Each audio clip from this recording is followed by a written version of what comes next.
Yeah, we need that broadcast, especially since Can you tell me though when we started? I feel like started. Bismillah walhamdulillah wa salatu wassalam ala rasulillah. Assalamu alaikum wa rahmatullahi wa barakatuh. Welcome back to the fourth edition of the Rhyme from Home. The Rhyme for the Horn, it's like a tongue twister. Rhyme for the Horn, Rhyme from Home edition. I'm your host, Brother Boonaa Mohammed. I'm joined by my esteemed guests and colleagues. My good friend, Brother Ammar AlShukry is with us. Assalamu alaikum, Ammar. And we also have our brother. If you know this event and you know this organization, we've actually toured it to various cities around the U.S. And it was myself, Ammar, and our brother AlShukry, who is going to be joining us any second. I promise you. He has some technical issues. I'm not lying. Okay, he's coming. I promise you. I know there's about 1,000 Somalis out there waiting for him. Or he's coming. Okay. He's going to be joining us. He has a few technical issues he's sorting out, inshallah. We'll see him very soon. And other than that, it looks like a packed house. I think this is the most people we've had, Ammar. What do you think? As far as participants? Yeah. Yeah, we got to go out with a bang. The finale. It's the big finale. AlShukry's saying he's here. Is he invisible? In the chat box. He said, "Where I can't see him. I can't see him in the panelist box." Okay. Anyways, we're gonna sort out his video. I think he's still using Windows 95. We gotta fix this brother up, man. And he works for NASA. You never use Zoom so far? They don't use Zoom at NASA? That's funny. Come on, brother. He's gonna be joining us very soon, inshallah. NASA has been defunded though. Oh, have they? Oh, now they got the Space Force. Yeah, SpaceX and all these guys getting private. No. Do you hear about that? There's a new department of the military called the space part. It's like a new branch of military. You have like the Air Force, Navy, and then now they have the Space Force. I don't know. Steve Carell just did a TV show. Oh man, it's hilarious. If they're hiring AlShukry, you already know the direction they're going in. So they're trying to get defunded again. Let's just keep talking about him while he's in the chat box. So he's saying, "What's up, fool? Why don't you say something back, huh? What's up?" Nah, he's gonna be joining us. Until we hear from him, he'll be joining us soon. We have, it looks like 1, 2, 3, 4, 5, 6, 7, 8, 9, 10 participants, okay, that are going to be joining us. And the format is quite simple. So basically, did I just allow him in? I think I allowed him in. I think he wasn't allowed in before. Assalamu alaikum. Salam. What are you? Salam. Making my video right. Hold on. How do I make your video work? Do you have access to video? I mean, you gotta change that. Or Yura, you have to give him non-panelist access. You have to give him like what you call it, like the real access. I think he gave you host access. Yeah, I have panelist access. Not host, because you're not a host either, Ammar. I don't think you are. Okay, we'll figure that out. We gotta figure this out in the meantime. But I'm here. You're here. Okay, alhamdulillah. So we can stop talking smack about you now because you're with us. Thanks. How do I even add him? I want me to come in as a judge, guys. Yeah, okay. I just see mute audio, disable talking, rename, hide non-video participants. Can you come back in as a host? Okay, let me do that. How do I? Okay, I'm going to make you the host. Now you're the man. You are now the captain. I made you the host. Now you can do that. So anyways, we're still live. So we're going to be doing a competition format, which is 2 rounds. Each participant is going to get a chance to share their piece. And then after they're finished, we are going to give them a score out of 10. Okay. And the top 3 will then move on to the second round. Okay. So it's pretty straightforward for everyone watching. And if you are watching, make sure you share the link, share the Facebook link, or if you're on YouTube, share the YouTube link with people watching. And part of what we are here for today is in collaboration with a wonderful organization. There he is. Salam, guys. Salam. Do you guys hear an echo when I talk? We do. I think you have 2. It looks like you're using the mic from one and video from the other. Nah, the mic should have been off.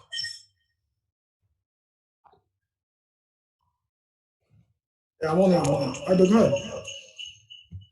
see something real quick. Because it looks like you're using the video. It says you have 2 profiles logged in, and one is using the video and one is using the audio. Okay.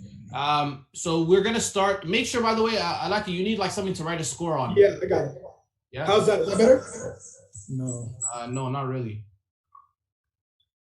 You're logged in from 2 accounts. Yeah, I mean, I had to log back out. Give me 1 second.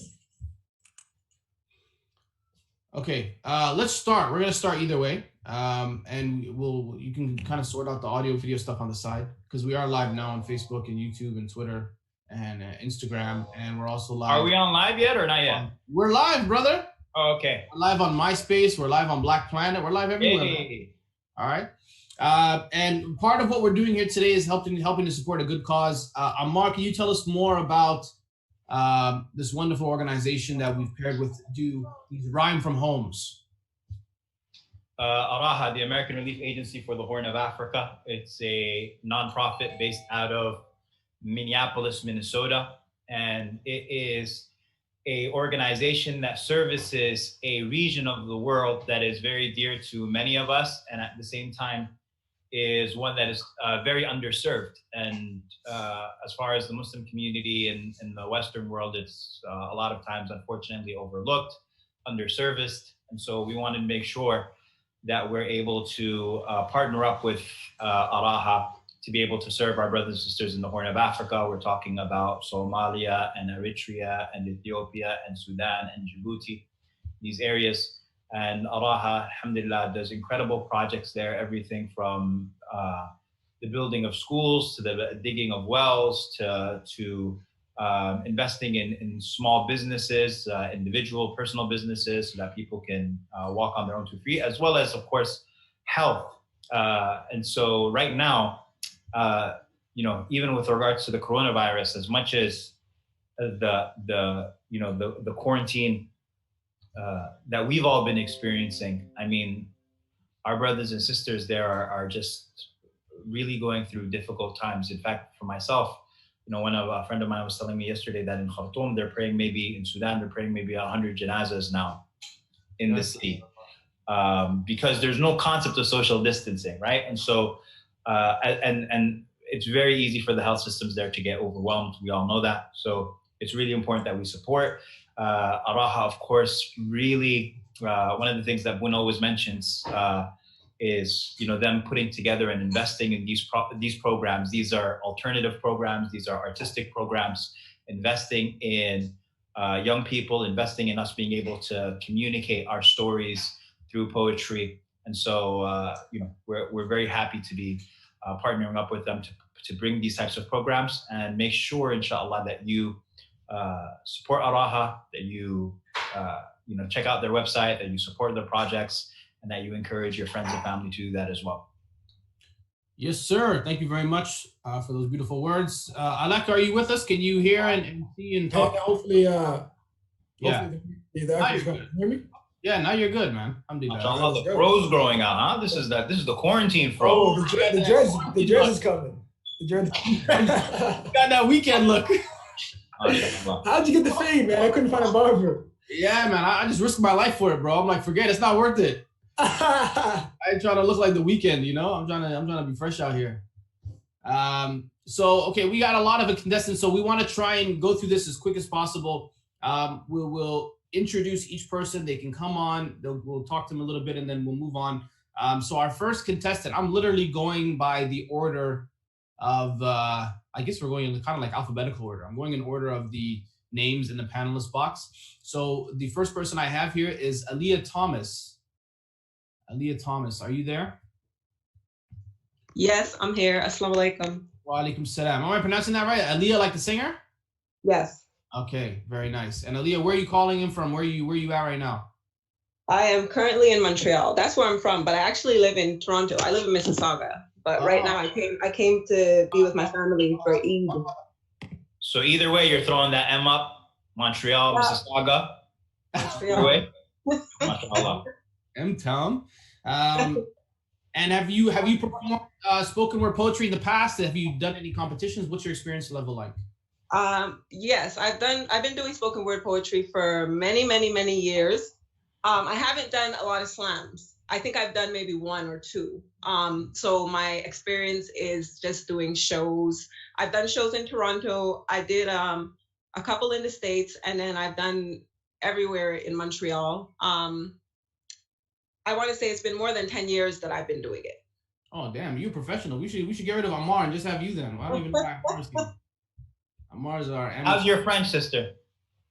Très, très bien. Je suis parfaitement bilingue. Don't even pretend like you can say. That sounds pretty official. I say it's very, very good. I am perfectly bilingual. Okay. Are you West African? No, my parents are from the Caribbean, from Trinidad and Barbados. Yeah, Mashallah, boy. Trinidad in the house, man. Trini boy. We have a lot of Trinis in Toronto. Il y a beaucoup de personnes qui est trinidadienne dans le Canada. You speak French? Un peu. He just Googled that. No, he doesn't know. He was reading Hey, that. why you always hating Boonaa? Boonaa. That was Google Translate. Come on, you didn't try like that. Actually. You study French? Did you study French in Canada or in the U.S.? Canada. Oh wow! I studied Canada. I studied French in Canada too. I retain things unlike some people. But I know bibliothèque. I know fatigué. I could do them. That's all you know, right? Anyway, Boonaa, stop setting yourself up, bro. Let's get back to business. Forget you guys. That word is mad funny. I will talk about it. Yeah. That word is mad funny. Okay.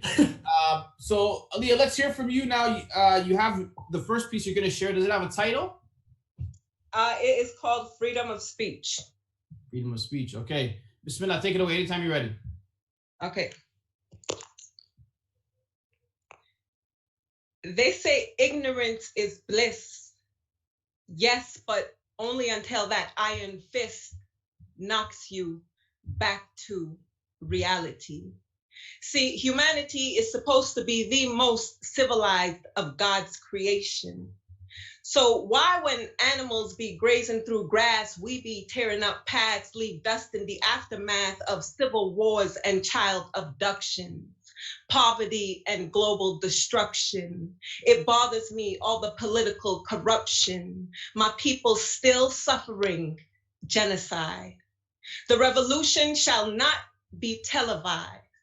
That tell-lie vision is telling lies to your vision, brainwashing your children. The blind have more vision than most who are living with their eyes wide shut. Enough is enough.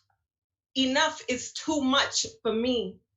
We are the most animalistic of God's creation. We build civilizations, yet still we are uncivilized.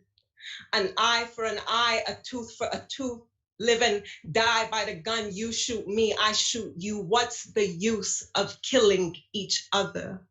Brothers killing brothers over colors, disrespecting somebody's mother by taking the life of her child. Ever wonder why a newborn baby cries while an elderly person dies with a smile on their face?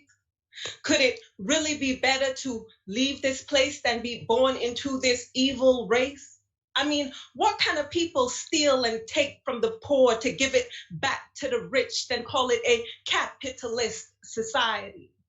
What kind of people declare war on somebody else's land, strips away their rights and freedoms to implement their own master plan, then calls it a democracy? Freedom of speech is not for free. The abolishment of slavery is a mockery of you and me. They took the chains off our hands and feet and intricately wove them through the system. They gave us the Emancipation Proclamation only to use prison as a modern-day slave plantation. The reason I say that is because I don't understand how can the majority of prisoners be Black in some states where it's a well-known fact that Blacks are the minority of that particular population. Two main reasons: racial profiling and blatant discrimination. Political prisoners like Huey Newton and Angela Davis. He gave up his life, she gave up her freedom to save us.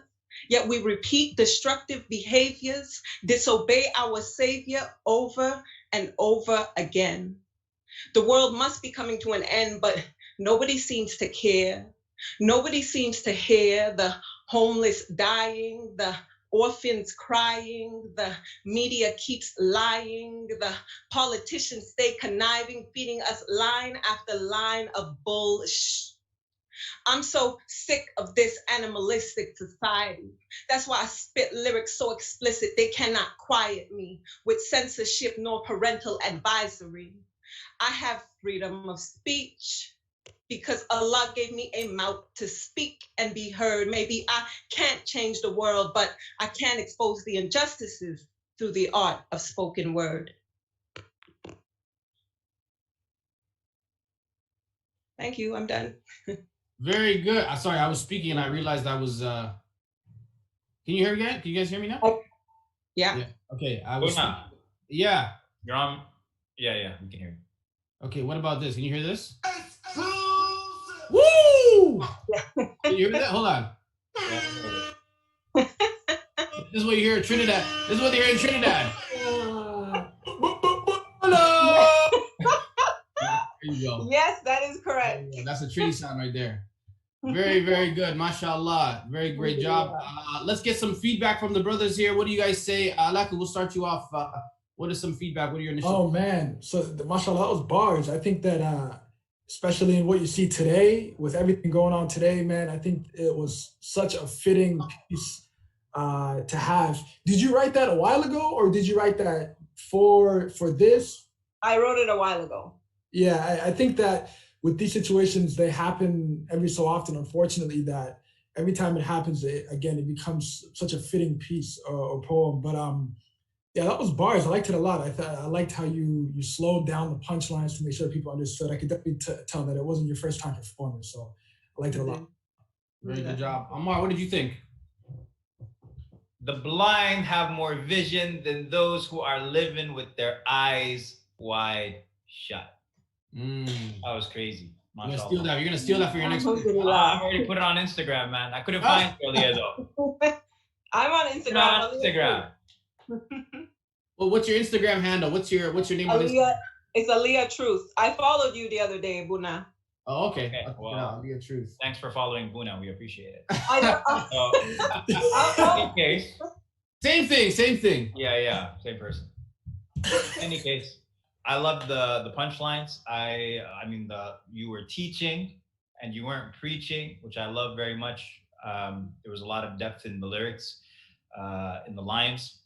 The only thing that I would say as far as constructive criticism is what I tell. I mean, what we all have to practice, and that's just editing. Could have been, I think, a little bit shorter, but other than that, it was wonderful. MashaAllah. Okay. Yeah, that's something I struggle with writing short things. So that's good criticism for me. Thank you. I also struggle. I try and keep my stuff like around 9 or 10 minutes long.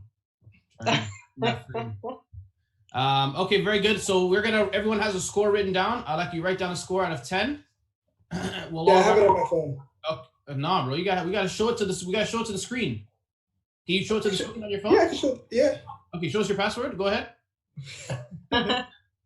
Wait. So out of 10, a score.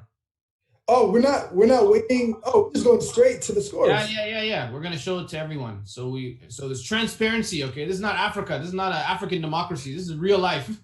Okay. We're not doing it behind the scenes like we normally do. Okay. Okay, so 3, 2, 1. Okay, so I gave it 8. What is that, Alaku? What does that say? That's an 8. 8, and Ammar is the sole hater with a 7. All right. Not a hater at all. Don't worry. She's gonna remember that. You think that friend request just got taken back? All right. Thank you very much. So that's a good score. Starting us off with Aliyah Thomas. So thank you very much, sister. We'll hopefully call you upon to join us again for the final round. But stick around, inshallah. We'll see you very soon. Inshallah. Okay. Assalamu alaikum. Alaikum salam. Thank you very much. Continuing down the list, we have. I believe it's Medea Hussein. Hey, assalamualaikum. Wa alaikum salam. How are you, sister? I'm good, alhamdulillah. How are you guys? Alaikum salam. I'm good. This sister, actually, I was speaking to her earlier. She's in Waterloo. Ammar, do you know where Waterloo is? Got the dubs. He's throwing up the dubs. Yeah, baby. Waterloo is, isn't that outside of Toronto? A little bit. Pardon? Yeah, it is. Outside of Toronto? It's like not too far from Toronto. There you go. Everything is outside of Toronto. Yeah, China's outside of Toronto. All right. So, what's your spoken word experience like? Have you done any performances? You've done any slams in the past? I'm definitely not as experienced as Aaliyah. That was great. I've done like 2 in university. P.S. Ilyas, I see your anti-social sweater. Everyone wears that. But yeah, I've only done 2 jams, spoken word jams, but not more than that. At the University of Waterloo? Yeah, I know at UTM. So They call them jams or slams over there in Waterloo? Over there they call them. I actually went to UTM, so I lived in Mississauga, but I moved to Waterloo for work. So I went to UTM. So over there, there's slams. What's UTM? Where's that? University of Toronto, Mississauga. You know Mississauga. People right there. Yeah. Saga. M. Dot. Yeah. No, nobody calls it that. M. Dot. I like that. You gave it a new turf name. I like that. They call it Saga City. If anything, they call it Saga. They just shorten it to Saga. Okay, so what's the piece you're going to be doing for us today? What's it called? It's called 8 Minutes George Floyd. Oh, wow. So I'm assuming it's a new piece that you've written in the last little while. Yes, yesterday. Oh, very good. Okay, Bismillah, take it away anytime you're ready. Okay, cool. 1 second. All right, Bismillah. 1 minute, 60 seconds, way too long already. Sir, please get off my neck. It hurts. Can't you see? I plead. I got no weaponry in my pockets and my hands are below me. Please let go of me and let's do this in peace. 2 minutes. Officer, why are you doing this? You wear the uniform to protect those in need. I'm not going to hurt you or flee from this scene. I just really need to breathe. 3 minutes. I feel my lungs deteriorate. You want black culture without the black people. That is just pure hate. It doesn't work that way. You wear shoes made by Kanye and you just love Queen Bee, Beyonce, only when they are black and famous. You are in Jahiliyyah, which means the state of ignorance. 4 minutes. Let me call my wife. Tell her I love her before you take away the love of her life. Let me get on the phone. Tell my 2 daughters that I'm leaving this world due to injustice. Yes, officer, you chose to leave their mother alone. 5 minutes. Sir, my neck hurts. I'm big and black, but I'm not going to attack, I swear. I'm sorry that I was born with a little extra melanin in my skin, but I always gave back to the community, took care of people in need. My record is clean. As security guard, in a way, I also gave back to society. Why are you using your knee? 6 minutes. Officer, I cannot breathe. You're not even using machine to defeat me, but rather a body part that you have 100% control over. You let your pride and privilege take over. 7 minutes. I'm losing my breath. Please let me call and say I love you to my mother. Let me get my family prepared. Tell my brothers that I will be gone forever. Take care of my granddaughter and tell them I'm sorry for doing absolutely nothing. Someone, other officers in the scene, say something. 8 minutes, too late. My soul is leaving my body. I'm sorry, girls, you're gonna grow up without a daddy, but I'll be watching over you. Whoa, he's black. Get ready to attack. No, all he did was give love back. Sorry, that's it. Wow, very good job, mashallah. Alaku, are you there? Hold on. I got some sound effects for you. Hold on. Hold on. Here we go.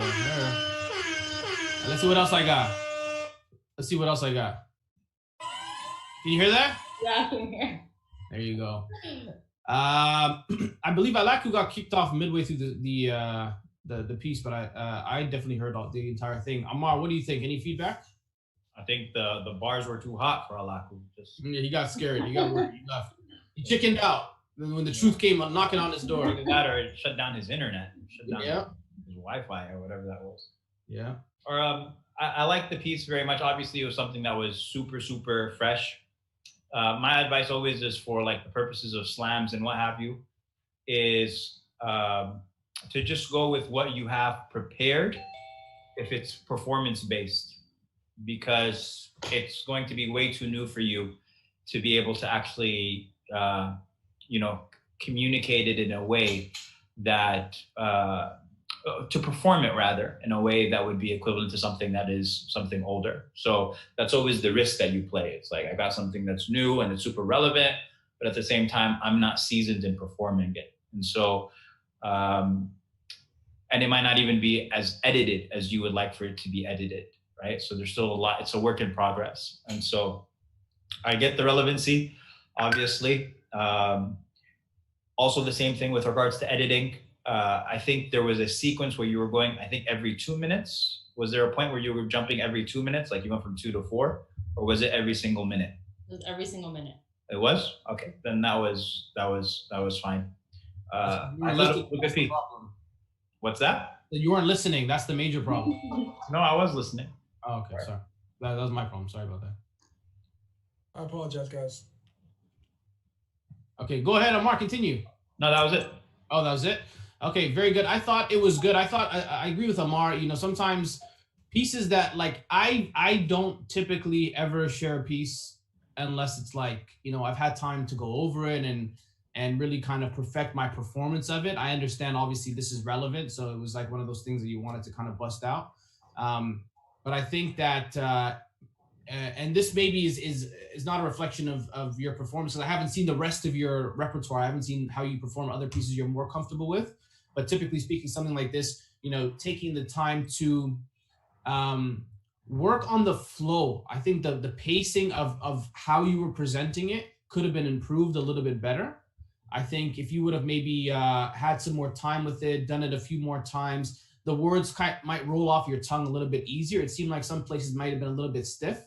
Partly because it's, you know, it's a new thought. You just wrote it. You're just kind of reading it out for the first time or first, you know, maybe 10th time or whatever. So that usually helps get over that initial rust, is when you haven't done in your head a few more times. That was the only thing that I think could have really been improved. I like the lyrics. I like the actual writing of it, but I think the performance aspect of it is one place that has some space for improvement. I agree. Thanks for the feedback. No problem. Alaku, did you hear the entire piece? I did not. I apologize, guys. Okay.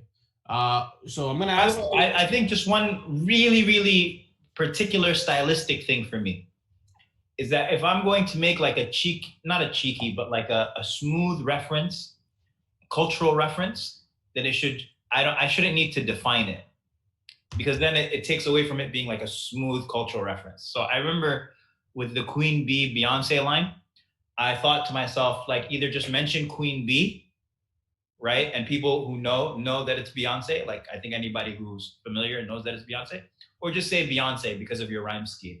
But saying Queen Bee Beyonce is like, I'm making a cool reference and I want to explain to people who that reference is because they kind of don't know. And so it kind of takes away from the coolness factor, I think, of the line. That was just a really particular thing, which might just be my own. That's funny. That's like making something cool and then making it uncool at the same time. Yeah, exactly.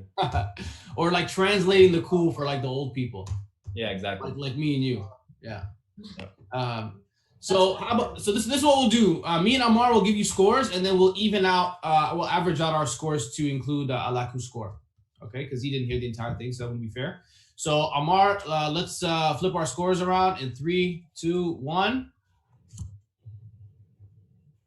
Oh, there you go. So I gave a 6. He gave a 6. So that means Alaku also gave a 6. Okay, so we'll keep it at 6, 6. Isn't that the mark of the devil or something? I don't know if that's a. Did I do that bad? Wow. Is that something that you should be proud of? I don't know. Those are your numbers, not mine. Huh? Your numbers, not mine. Hey, brother, you were with us in spirit. Okay, it's good. I think it was very good. Let's continue, inshallah. So that was from our sister Medea. So hopefully, inshallah, we will be seeing her very soon in the latter part of the program. Up next, we have Sister Maryam Noor, who's going to be joining us. Maryam Noor. Assalamu alaikum, Maryam. Wa alaikum assalam wa barakatuh. How are you, sister? Good, alhamdulillah. How are you? Alhamdulillah. Where are you calling from? New York. New York, New York. Are you also Sudanese? No, I'm half Somali, half Indian. Half Somali, half Indian. Whoa. Then you're full Somali. We claim you. Then you're full Somali. No. Nah. That means she's like a unicorn. That's amazing. If she goes to Somalia, she'll be like an endangered species. It's half Somali, half what? Half Somali, half Indian. So who's Indian? Oh, Is it your Indian. father or your mother? Wow. My mom's Indian and my dad's Somali.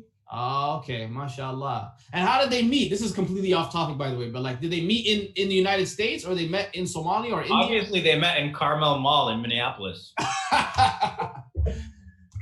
No, that's embarrassing. I don't know where no, I think they met at my, I don't remember. They met in Pakistan. They met in Pakistan. That's where they met. Pakistan! Pakistan Zindabad. Wow. That's interesting. Bro, that Somali game is worldwide, brother. I'm telling you, man. Hey, you know, facts. International. Now, wherever they are, man, they don't care. Allahu Akbar. Okay, very good. And so you've done performing in the past. Have you done spoken word competitions like this? I haven't done competitions, but I did speak in front of my whole high school, which is like 1,200 people. So I spoke in front of them like multiple times. I like pep rallies. Nice. Okay. And what's the name of the piece you're going to share with us today? Sorry, say that again? What's the name of the piece you're going to share with us today? I hear a little child in the background saying, "Yalla, pee-pee," something like that. Your brother? No, my nephew. Your nephew. Okay. Don't worry. We love kids. It's fine. My son might bust in here any second, so I'm just utilizing the time I have. So what's the name of the piece you're going to do today? I actually have the habit of forgetting to write titles, so I don't have a title. That's cool. That's okay. So go ahead. Share the piece, and then anytime you're ready, inshallah, bismillah, you can start. Okay, bismillah. 1 gunshot, 2 gunshots, 3 gunshots, 4. 1 life taken, 2 lives taken, 3 lives taken, more. You see what I did there? I just rhymed 4 and more, but how about 4 more? 4 more lives taken at the hands of someone we thought we could trust. How are we supposed to call you for help when you haven't caused pain before? And the pain just keeps growing more and more and more. It's ironic because all those people you brutally killed had something in common. The color of their skin, who would have thought? A cocky, innocent black boy, once again, I'm sure you've never heard it before. Something new, right? Because it feels like society just walking around with their eyes closed, arms straight out, just trying to keep their balance. But nah, not these people have been affected and just can't be. Nah, they walking around with their eyes open, your hands up, arms forming 90-degree angle. Please don't shoot. Bouncing around the heads like bullets ricocheting. Eric Logan, 54. Gregory Hill Jr., 30. Jamal Robinson, 26. Jamarion Robinson, 26. Anthony Hill, 26. Ryan Twyman, 24. Jaquavon Slatton, 20. Brandon Weber, 20. Willie McCoy, 20. Devon Bailey, 19. Tamir Rice, 12. I'm not just reading a bunch of names and numbers. Nah, I'm reading the names of people in the age who shouldn't be killed in the first place. It's like the list of unarmed black people being killed by police is endless. It's like it's a hit list. 1 down, more to go. Feels like a flashback to the KKK long ago. When does it stop? How many more graves have to be dug for you to realize that we aren't the problem? How are we just supposed to sit there and watch? How come being born with that beautiful melanin-filled skin tone is considered a burden? How can a person's own skin color can be used against them? Why is that a victim can be blamed for their own murder?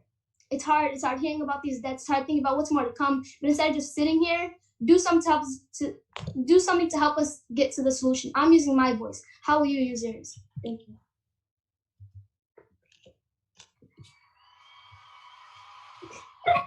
You hear the crowd? They're going wild, sister. They love it. What is that, FIFA? It's FIFA. There's thousands of them. They're all watching on MySpace. They love it, mashallah. Very good job. I think it was good. I think my feedback personally, I don't know if it's a young people thing, but you were talking way too fast. I know you're nervous. I know that. Look what I had written down. Too fast. Too fast. Yeah. I think the energy is there. I think you definitely have the lyrics and the content. I would slow it down a bit just so you can allow the audience to process what you're saying. And a lot of what you're saying is really important, and you want people to kind of digest it. I think sometimes as artists, as poets, we make the mistake of because it's already in our head and we already know the ending. We just want to get to the ending, or we want to get to the punchlines. But a lot of times we want to savor those moments. And in fact, you can say so much in a pause. Yeah. See what I just did there? You see that? Yeah. Right? There's a lot you can do without saying anything. And sometimes when you throw those in, it gives the audience time to kind of digest, what it is you want to say. Let me hear from the rest of the judges. Alaka, what did you think? Yeah, I think what Boonaa just said is really, really, really important. And I think that a lot of times, a lot of performers don't do that. Like he just said that, he mentioned how important it is to make sure you pause and how the silence could be just really important, and it can say a lot more than you think. Again, I want to reiterate that I thought it was a little bit too quick too. And it did two things. You stumble a little bit, but more importantly, like Boonaa was saying, it didn't allow you to savor those lines, because you had some heavy lines. You know what I mean? If you read that and deliver that differently, slower, pausing at different, portions of that poem, the impact of that is way greater. You know what I mean? I like to think of a poem as just a poem, but really, how can you deliver that poem? It's all about performance art when it comes to spoken word. You know what I mean? It's not like you're writing something, posting it. But yeah, I think that if you just take your time with it, it's gonna hit different. So that's what I thought. But mashallah, it was heavy lines. Thank you. Good job. Let's all give our scores, inshallah.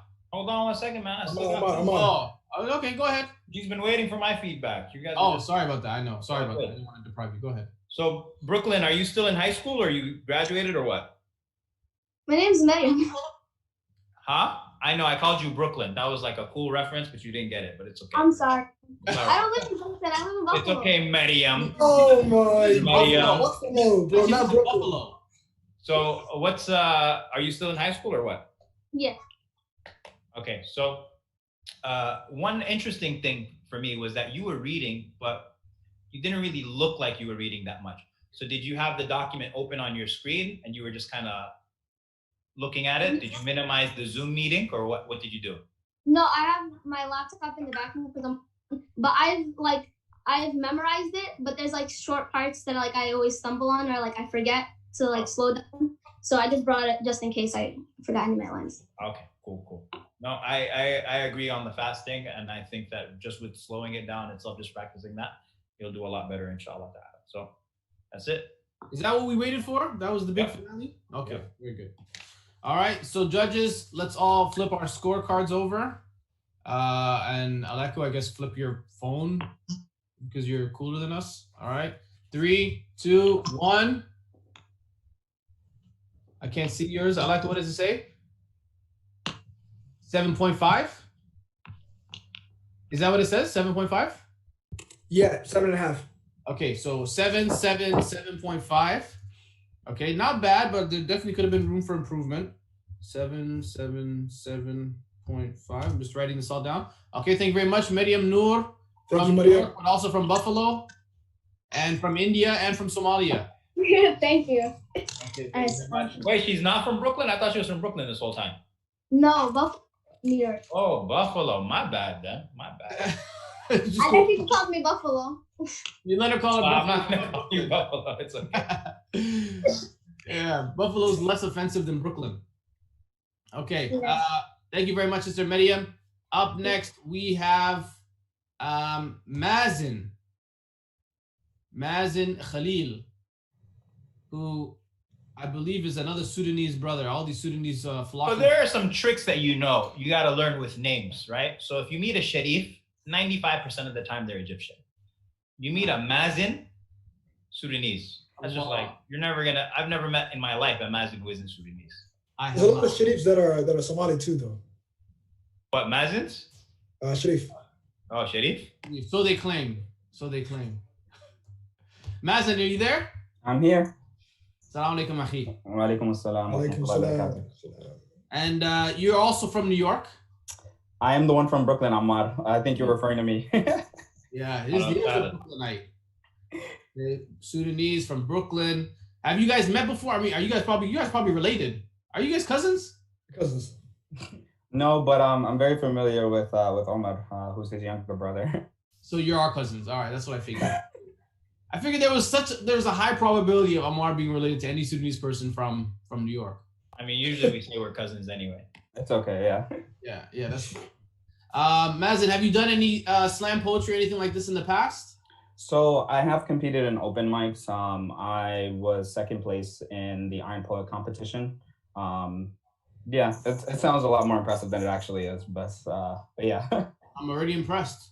Very good. And what's the name of the piece you're going to share today? So it's called If You Really Knew Me. Okay, sounds dope. Go ahead, Bismillah, take it away anytime you're ready. Bismillah. If you really knew me. If you really knew me, you'd know the history that runs through these veins, the pride behind my name. If you really knew me, you'd know that I belong to the oldest civilization. Yes, older than Arabia and Southeast Asia, older than India, Pakistan, Bangladesh, older than Yemen, Jordan, Kuwait, Oman, and the other 22 Arab League nations, older than language itself because we developed that. If you really knew me, if you really knew me, you'd know that my skin complexion is not a curse from Allah, but a gift to distinguish me. That I am not this color because I am dirty or any crime that my ancestors did not commit. If you really knew me, you'd know that I spend time reading the Quran and that these very headphones that I have on play no music. That Allah himself said, I created you in many different tribes and nations so that you may get to know each other. He created us differently so that we may experience things differently and flourish. But your racism and anti-Blackness doesn't allow you to see that. Remember, this is the same God that you claim to worship. I had no choice in my skin color, my kinky hair, my broad nose, and my build. My nationality and ethnicity were not something that I chose, and neither did you. So why do you hold so much pride in it? In the language you speak when we influenced it. In your skin color when it is a genetic mutation. When you're the remnants of cultures that have invaded and propagated your nations, which is why you have the features that you have, whereas I've remained the same for generations. I don't mean to debase, but if we get to debasing, then let's add historical context and speak truthfully. If you really knew me, you know that debasing is not my style and that my baggy clothes are for comfort rather than for being thuggish. That I am a thug and a bully, but I'm an intellectual thug, bullying your mind, pushing you far beyond your capabilities and forcing you to think harder and smarter. If you really knew me, you'd know that I'm a walking $250,000.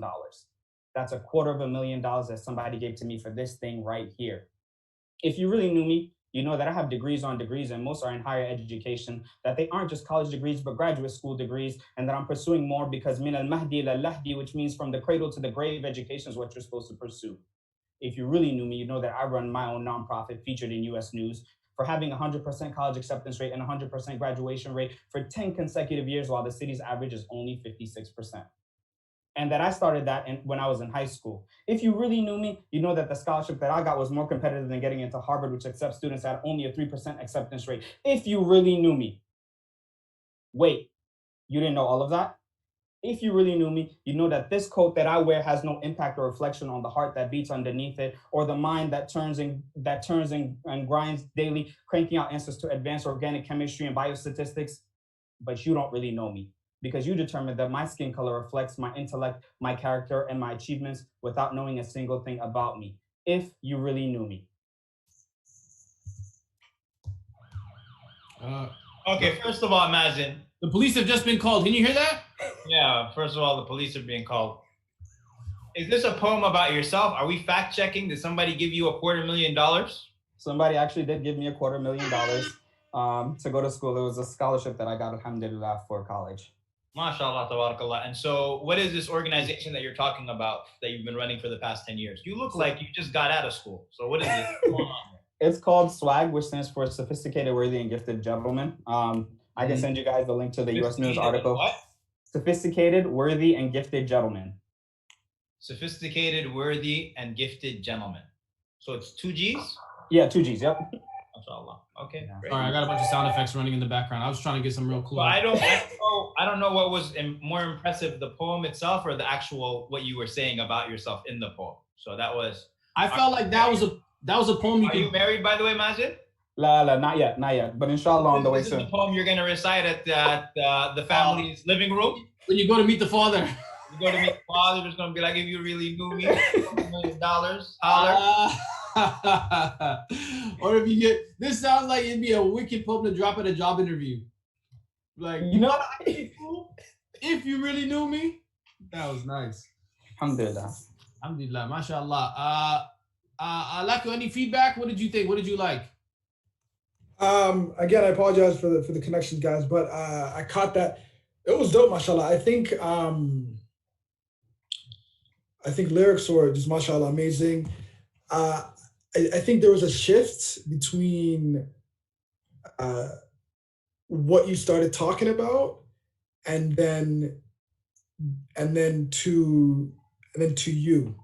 And I think that it lost me a little bit, just in the sense that I think it's a difficult thing to be able to bridge such a heavy concept of what we're talking about, and then funnel that to direct things you're doing. I think it loses people if they're not really paying attention, and sometimes it does take away from the poem. I don't think it did, but I think that just for like next time, I think that I always like to be careful about transitioning from something so vague to something specific, you know what I mean? Because it could seem like two different poems, because you started off first half talking about this, and then you kind of went to you. But that was the only point of criticism I would have. Other than that, I liked it a lot, mashallah. You reminded me of the actual beginning of the poem and how it seemed like it was talking about Sudan. Mm. That's why I posted the Sudanese flag in the chat, but then it came about you. And I just want to make a point. I don't know about the genetic mutation part. I'm assuming you're talking about white people. Mm-hmm. That's a genetic mutation or what have you. Listen, man, I understand the environment that we're in and all that type of stuff, but Allah subhanahu wa ta'ala says, وَمِنْ آيَاتِهِ اخْتِلَافُ أَلْسِنَتِكُمْ وَأَلْوَانِكُمْ. Right? From Allah's signs is the variation in your colors and in your languages. And so we shouldn't use whatever anger that we have or what have you to try to... Listen, it's incidental that I'm black. I didn't choose it, right? And it's incidental that people are white or Asian or whatever it is, whatever color skin they have. And so I would just say, even in our artistry, let us as best as possible reflect our values. But I think just to add one point, I think what he was mentioning was that it was like almost like if the people that he's speaking with kind of get down to that level, he's providing, if they start providing their Jahil Dalil, here's his Jahil Dalil as well. So I didn't see it as like he really believes or thinks this. I thought it was more along the lines of he was, reasoning with them according to their logic, which again, doesn't necessarily mean that what he's saying is true. And that becomes the conversation starter about art, right? It's that people see it in different ways. Which means you're wrong and I'm right, so that's fine. First of all, I don't know what to say, man. How could I be wrong to a guy who's picked his shirt is matching his wall right now? Allah Akbar. But Bonnie, he's been thinking about that for a while. He had a story. It just popped up, man. Like he's sitting there like, I'm right. Oh, come on there, man. Looking like a black Where's Waldo.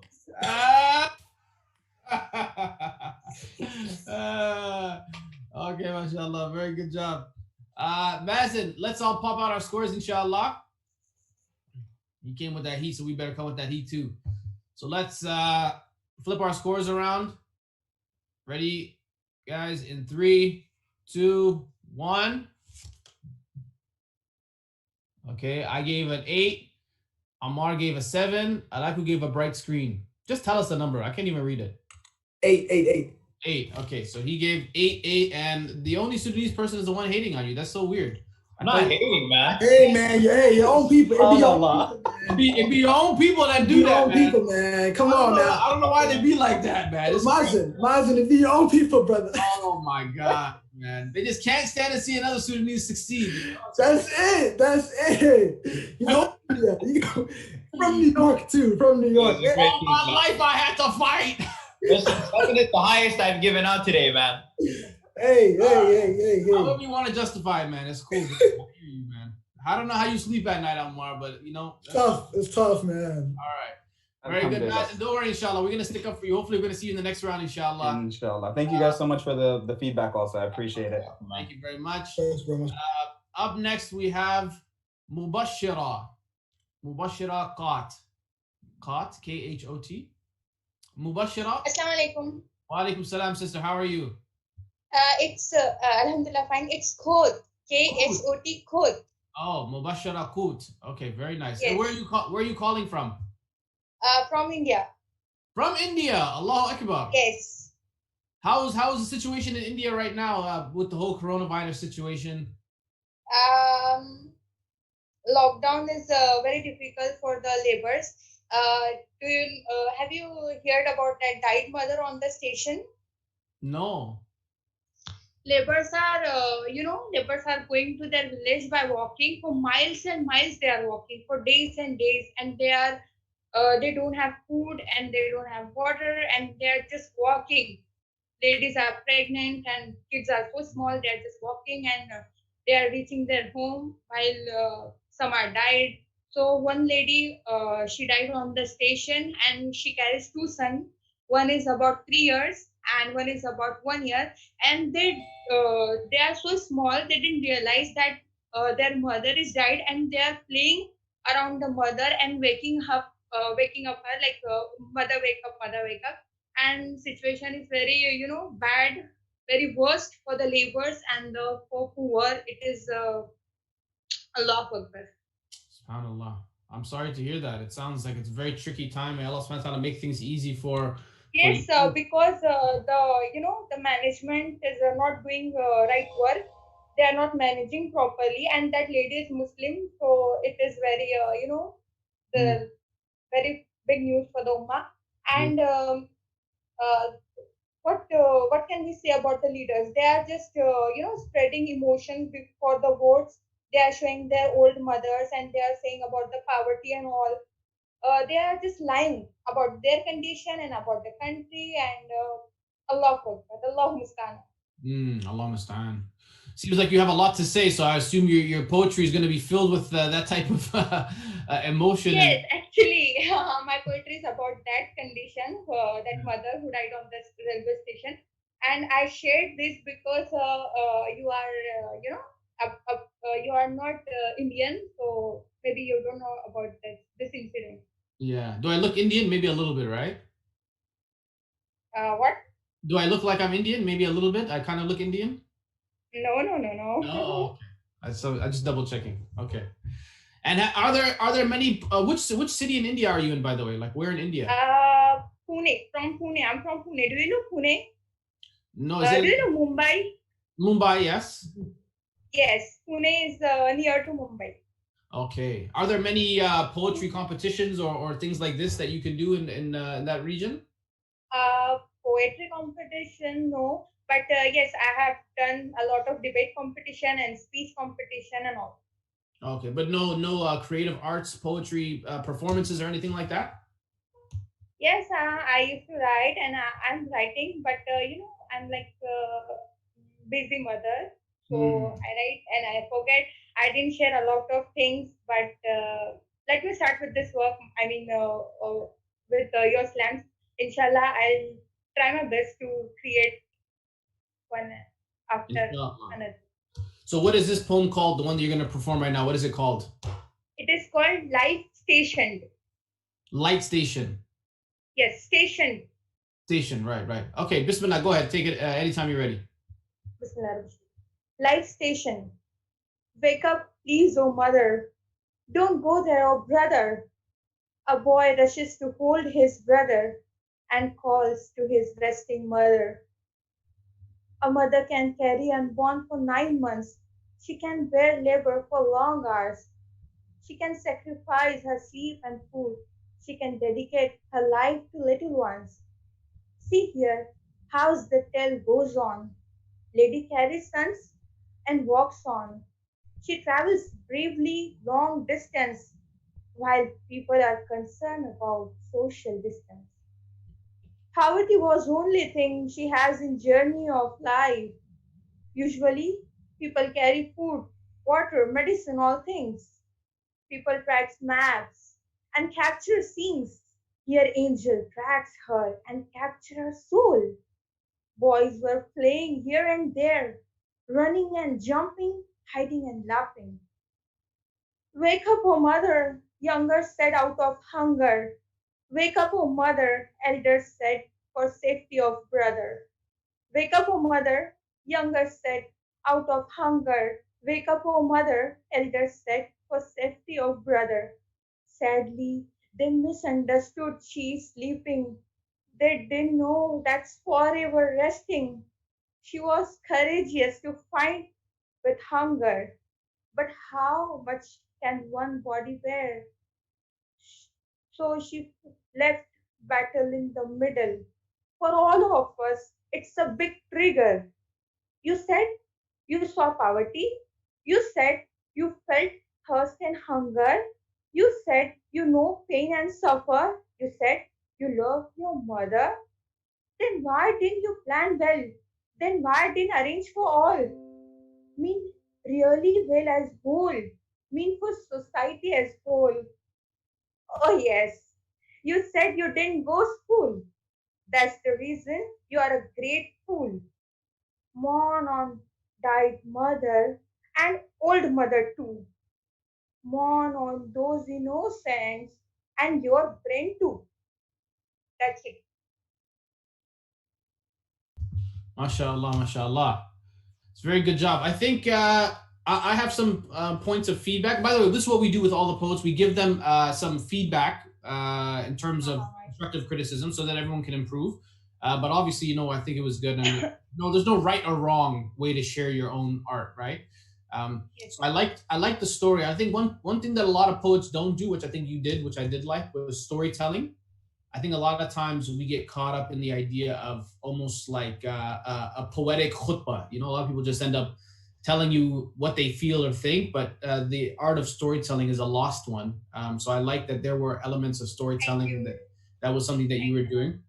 I think the story for some may have been a little bit unclear, and the only thing is I'm thinking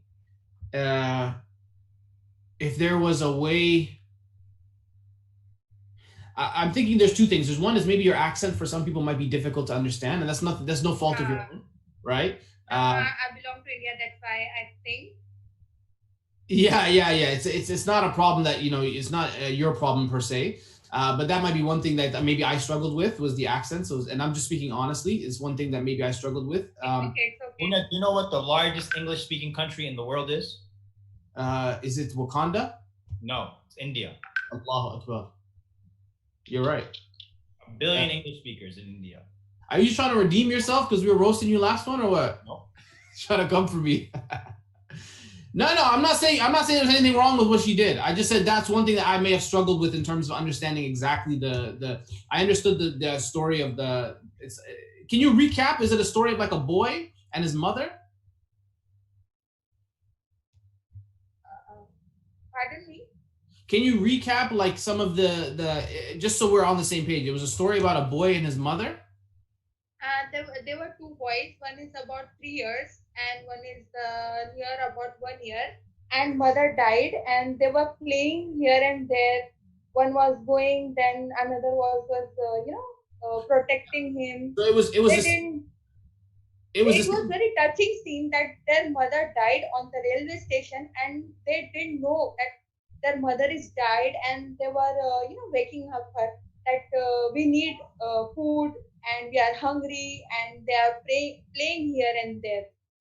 Yeah, I think it was good. I think sometimes when I think of spoken word, I think of like a moral or a type of ending that is like the point someone wants to make. I think this was a story, so I was following the story. I think just the only thing that I struggled with was there like a moral you were trying? Was there a message you wanted to put across? Was there something you wanted the audience to leave with? It is about it is a sensitive concept. Like I'm just criticizing the management that they should provide the right things, right resources. If they provide the train or if they provide the right resources to reach mother to her village before the death, she could be with the sons. Yeah, I think that was the only thing that I was hoping for was more of a conclusion to the story, something that is more tangible that people can walk away with. But let me hear from us, the brothers. What did you guys think? Actually, it is like political criticism kinda poem. Right. Alaka, what did you think? So first of all, thank you for joining us at, what, is it 2:30 in the morning for you, Mubashara? Yes, no, it is about 3. 3 a.m. in the morning. So thank you Near for joining us in those hours. I think it was very authentic. The most authentic that we've heard so far. I think it was very authentic. I could tell that you're speaking from the heart. And really, poetry and art, that's what it always should be at its core, to speak what your heart is feeling and just throw it out there. I really like that. I think you could work on the rhyming. I felt like it was very fundamental, like school, cool. Something that I do is I try to rhyme more than one word within a sentence. So I'll give you an example. Like, Thank you. if you say like something brother, if you say something brother, take the word before brother and try to rhyme that too. So it becomes a more Rhythm, in a rhythm form. form of so now you're rhyming more than 2 or 3 words within that line. Or if you rhyme like an A and then like cool, if you rhyme like an A B, you can. There are different variations that I'm not gonna get into, but just remember that the fundamental baseline of rhyming is really what you're doing, right?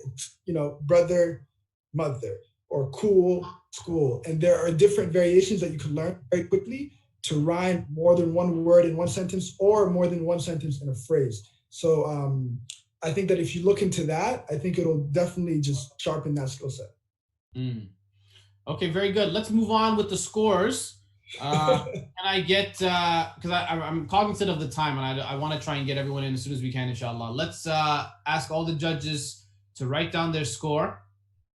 Alaka, you can just tell us because you're writing in your phone hasn't been helpful. Let's flip it around. 3, 2, 1. So I gave a 6. What did you give, Alaku? 6. All right, we have another. Thank you. 6. Thank you very much, Sister Mubashira. Thank you, Mubashira. Thank you very much for that. And we'll hopefully see you very soon. Up next, we have Nafisa Abdi. That's a Somali name. That name sounds like she's from Minnesota. I don't know. Somali name. Yep, definitely Somali. Assalamualaikum. Somali, and you have to be from Minnesota as well. Yeah, I am. Oh, there you go. Let's go. When stereotypes work out. Okay, Nafisa, how are you? How's the situation in Minnesota right now? SubhanAllah. It's really hectic. There's a lot going on for sure. Yeah, I can imagine. Are there like are the Muslim areas being affected by the protests? Yeah, for sure. Like Cedar, like everywhere. Are they burning down Cedar as well? Well, okay, so they kicked out some people from Carmel Mall. Yep, exactly. Yeah, so that was going on. It's kind of like people are just volunteering, doing patrols, and trying to make sure everybody's still safe. Because there's a lot going on. There's like a lot of people who are involved in the protests who shouldn't be there. So like we have people from the KKA, we have white supremacists over there. There's just too much. They're coming to the protest and supporting. Yeah, and there are people who have been arrested from St. Paul, like the mayor released yesterday, that have been out of state, so they don't even live here. So they're not coming to support Boonaa. They're just looking for free TVs and stuff. They just want to come and rock. Yeah, there's some people who are just taking advantage of the riots as well. They're just like, causing mayhem basically. But there's like a lot of like the community is also coming together. I feel like there's also a lot of good that hasn't been shown. Like people are out here, like even just this morning, people are like, cleaning up the community, volunteering. People are doing food drives because a lot of the stores over there are closed. And so what people are doing, like sending each other, whoever's going on drives, you just send to their Cash App, and then they buy stuff from the suburbs basically, and then go drive by and drop food off to people who don't have access because all the stores are closed. SubhanAllah, I can only imagine. Allah make it easy for you guys, man. It seems like a very hectic time. I have a lot of family in Minnesota as well, so we're hoping and praying for all of you guys to stay safe, inshallah. And have you done poetry competitions or anything like this in the past? No, I haven't. What I had like one situation for my club, we were looking for like just one more performer, and so that's why I had a piece and I said that piece, but I don't really consider myself a poet necessarily. I feel like I'm so new to this. So inshallah, what I'm going to be reading to you guys, I have never shared before, but I'm just like interested in it. So. The good news is, isn't Somalia like the land of 100 poets? What is it, Alaku? Yeah, just like this. Poets. It's the land of poets, and Minnesota is the land of 10,000 Somalis. Yeah, we have the biggest population Somalis in the States. Yeah. In North America, I think. No, not North America. Not more than Toronto. Oh, I think so. No, we can send you some more if you want, but we got a lot. We got a lot. It's like I'm tired of them. Yeah. Okay, so let's hear this piece of yours. What is it called? I don't really have a title for it. Okay. I'll just start, I guess. Go ahead. Anytime you're ready. How long will we capitalize on this capitalistic system? Turn a blind eye while we demonize helpless victims, speak truth, fight the power, but only if it's on Insta. Work real hard and suppress the guilt, but allow the self-hate to become too strong to deny. But if only we remember, strong is the heart and heavy is the mind. You're stressed and tested, but most certainly blessed by the Most High. Injustices an everyday occurrence, and you're just trying to get by. You're just one person with no sway to speak of, but if you won't, then who will? Don't let yourself resist the thoughts or reject the current status of the world. Reflect, but don't stand still for too long, because one day you might look back and wish you hadn't been standing, just standing on the wrong side, because compliance is the catalyst that leads to the silencing of revolutionary rumblings. So remember, strong is the heart and heavy is the mind, and don't ever become blind to the impact one small step can leave behind. So trust in Allah and you'll be through it. Oh, sorry, I messed up the ending, but I'm done, I guess. You shouldn't even told us. We wouldn't have known. Yeah. Look at that. Do you hear that? They love you, man. So what is the ending? Trust in Allah, you'll be fine. Everyone take it down. Okay, it's combined to the impact one small step can leave behind. I think it was like trust in Allah and you'll be through it. Let me just double check. You'll be fine works better with the rhyme, so let's just keep that. Okay. Can I tell you one thing? I say this I've said this in pretty much all the slams. Never make disclaimers or admit to like a mistake, because the audience watching would never have known. Right? And this is something like in life, we should get used to it. Like the idea of a lot of times we are typically our worst critics. We're the ones who are quick to point out our own flaws or our own shortcomings. And when you do that, you give people an excuse to automatically kind of look down on your work or you as a person, right? There's tons of times when I mess up even in live performances. And I think my biggest pet peeve in a live performance is like when artists will be like, oh, okay, I messed up. Let me start again from the beginning. That happens a lot, right, guys? Have you seen that? People be like, all right, I messed up. Yeah. So why are you punishing us by starting again from the beginning? Like if you need to start again, you need to just go home. I don't want to hear it again, So what I typically do, even when I mess up, is I will just kind of pick up where I left off. I usually might slur a word or I might mispronounce a word, but I just keep the train moving. Just pretend like it never even happened, because there's 99% of the chance time the audience don't even know the difference. So I think that's one thing. That's not a criticism of you. That's just an advice for everybody watching. That's something that we can all use in our own, our own performances or whatever. Don't ever have to put yourself down. I think it was good. I think the performance maybe could have been a bit tighter, a little bit more enthusiastic. Okay. I think what you were saying was important. There was a lot of substance to it. And you want your mannerisms, the way you're speaking, to not contradict the words you're saying, right? And that could be interpreted both ways, because you could say something very intensely in a quiet way, very reserved, that could just be your manners, and that's maybe the way you talk. But to me, it felt like what you were saying deserved a little bit more oomph, Okay. And it's maybe a bit awkward. You're performing kind of in your house by yourself. You don't have like an audience there to kind of boost you up. I get it. But I think if you want to do your words justice at any point, at all times, you should make your performance equal in style and magnitude, in urgency to what it is you're actually saying. I think urgency is a good word. I didn't feel a sense of urgency. It felt like you were kind of relaxed. If this was a message that everyone needed to hear tonight. Yeah. I always think about that. I always think about, man, this is something that I'm saying right now that could potentially save someone's life, could save them from the hellfire, could save them from doing something crazy. So how would I say that message if there's that level of urgency to it, right? So just those are some things to think about. I guess it's because I cut out so much of it because I felt like some of it just wasn't important. And so then I was like, this is really short. So let me just take my time with it. I was actually very happy with the length. I was like, this is great.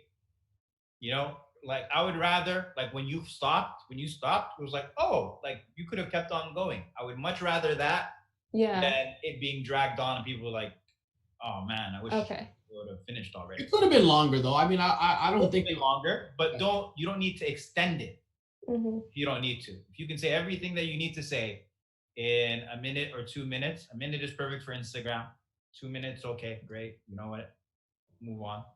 Alaku's Instagram page is all like 4-line bars, right? It's just like all, but it's powerful, right? And so don't belittle what you can say with brevity. Okay. That's actually, that's something very, very hard to do. And subhanAllah, if you think about it, that's one of the things the Prophet ﷺ used to do and regularly. He used to say words with massive meaning in very few actual words. And that's the gift of actual speech, like they say, called the gift of the gab. Like I think that's something that poetry is supposed to encompass. And typically in a slam setting, you'd have like a time limit, like they have like a 3-minute time limit or whatever. So even though I personally don't abide by that at all. I like to kind of keep going, but that's because I like to kind of make it more theatrical in that sense. But definitely things to a lot of good thoughts to take in. Alak, what did you think? So I liked the lyrics. I liked the lyrics. You had one line when you mentioned standing on the wrong side and how you fit that in. I thought that was beautiful. Number one. Thank you. Really picking off of what Boonaa was saying. I remember he mentioned this a while ago one time at one of the slams we were doing. He mentioned to a contestant to never break character. And I actually wrote that before you even started talking. I was like, perfect. And then I felt like at the end, you broke character a little bit. And I remember him talking to that one contestant saying that it's like you're doing theatrics. You're a performer at the end of the day. You know what I mean? We're not going to notice if you mess up or not. But especially, inshallah, when you start continuing to do this and you continue your art form, just remember, ever break character. It doesn't matter how bad you're doing. It doesn't matter if you have to repeat it. Just continue to don't ever break character. And one thing I also like that you did that I've seen Ammar do a lot too, is you fit in a little repetition within the poem, which I thought that was beautiful too. So mashallah, I like that repetition. It's very good. Okay, let's all flip our scores around. Whenever you guys are ready. I hope you're both ready. 3, 2, 1. Oh man, me and Ammar, we're on the same page nowadays, huh? I have a 7.5. Okay. Those 0.5s actually sometimes they're the big decision maker because they come in the clutch when everyone's tied up. So you got 7, 7, 7.5. Very respectable, mashallah. Thank you very much, Sister Nafisa. Hopefully we'll see her again at the end of the last round. Up next, and we're gonna try and keep the pace moving a bit faster, brothers, just because it is getting a little bit late, inshallah. I want to try and wrap this up sooner than later. We have Nihal Mubarak. Assalamu alaikum. I think you're muted. I did unmute it. Can you hear me now? There you go. Yeah, we can hear you now. Okay. How are you? Good, alhamdulillah. How are you? Alhamdulillah. Where are you calling in from? I am in Boston. In Boston? Are you in Boston? Sorry? I was trying to do my best Boston accent. Sorry about that. So originally Dallas. So bad. So bad. From Boston. So bad you didn't even recognize what you were doing. I thought I was having a seizure. I'm from Boston. Come on. Come on, guys. You don't recognize that? Oh, God. It's turning into Irish or something. Sorry. Well, they're kind of like the same thing. I don't know. Boston Irish accent. That's true. I feel like they're similar. Where are you from? Like the actual city in Boston? Or are you from outside, like the suburbs? I'm not from here. I live in Jamaica Plain, which is like outside of Boston. Originally, I'm from Dallas. My family's in Dallas. Oh, okay. Nice. MashaAllah. And what's your background? Like, where's your family from? Sudan. Allah Akbar. Bra, bra, bra. Yes. My younger sister was on here, I think, for the second session, if you'll remember. So you had to show her. No. You're gonna have her, let her have her moment. You had to come in and be like, listen. Ammar, now look, I think I remember her. What was her name? Rayan. Yeah. And she went to the second round, I think. I remember. Yeah. She was young. She was like in high school or something, right? Yeah, she's 14. Yeah, mashallah. She did a very good job. So Ammar, look, she's Sudanese. Don't hate on her, okay? We just want to keep. Hey, you hear that, Ammar? Sudanese neutrality, okay? Sorry, man. I can't just give extra points like a It lot. may not be from your tribe or whatever. I don't know how you guys work. Okay. Oh, God. Fair over here. Okay. We're gonna make it fair, okay? Okay, very good. And what is the name of the piece you're gonna be sharing? It's called How To with Vague Instructions. How to with vague instructions. I like it already. Okay, take it away anytime you're ready, inshallah. Bismillah. All right, bismillah. 1. Know the value of your breath. Savor the inhale. Picture your lungs expanding. Take in the air stolen from the throats of the ones whose lungs were stomped on. 2. Learn from the steps of those who came before you. Stay off your lawn, your street. Stay away from storefronts and gas stations. Stay out of your own living room. Take refuge under your bed. Ask the shadows there to cloak you. 3. Recall how often violence is a theme in children's bedtime tales. Think about who you would be in those stories. Think about how they would write you. 4. I'll tell you. You are not Goldilocks or Red Riding Hood. You are the wolf. Actually, you are just an innocent bystander, but they see a wolf anyway. They are convinced you are somewhere you don't belong. Nothing here is just right. 5. Always walk like the devil is on your heels. Don't run, that will only tempt him. Take long strides. Walk with your head high. Walk like you belong here. 6. Don't look back. 7. Don't get greedy. Just because you're breathing doesn't mean you're alive. You are a walking corpse. You just haven't learned how to occupy your own body yet. 8. Picture yourself standing in a place that exists and also doesn't. Press your heels together 3 times and see if that does something. See if you can end up anywhere but here or be anything but what you are. 9. There is no instruction for how to be Black in America. Thank you. Hold on. Here we go. Nihal, why did you have to do Rayan like that? I'm sorry. Why? First of all, is this poem recorded? Recorded? No. Then you need to focus and you need to record that today. Okay. Well, we got just it. did, Ammar, if you were paying attention. This is being recorded. Huh? No. She needs to like record it like audio. You need to record an audio performance of it. Okay. It was very powerful. It was incredibly powerful. Thank you. Like the imagery, just the lines. Just because you're breathing doesn't mean that you're alive. Don't look back. It was concise. It was brief. It was powerful. The comparison between the bedtime stories, that theme that kind of played out throughout the entire piece. MashaAllah, it was wonderful. It was really good. Thank you. I like that. I thought it was good. I like the notion of who we are in those stories. I think is really interesting. I think of what is that story? Okay, never mind. It was gonna be. I'll think of it later. But I thought it was very good. Alaka, what did you think? Any feedback? Any critical feedback that you think she could have improved on? Nihal, do you write? Do you write and share it? Yeah, I'm a writer. I write fiction and poetry. Okay. Do you share your work or no? I'm not into like slam. I write traditional poetry and I've definitely performed at open mics and things like that. Yeah. I thought it was really strong, mashallah. I actually don't have anything to critique about. I think the way you were able to just funnel through consistent theme, I thought was amazing. I think obviously it was fitting for what we're seeing today. I liked the tonality. I thought that was really good. You were calm, but you were piercing through it. Like every line I was like, damn. And you were very calm. You weren't too fast. You weren't too slow.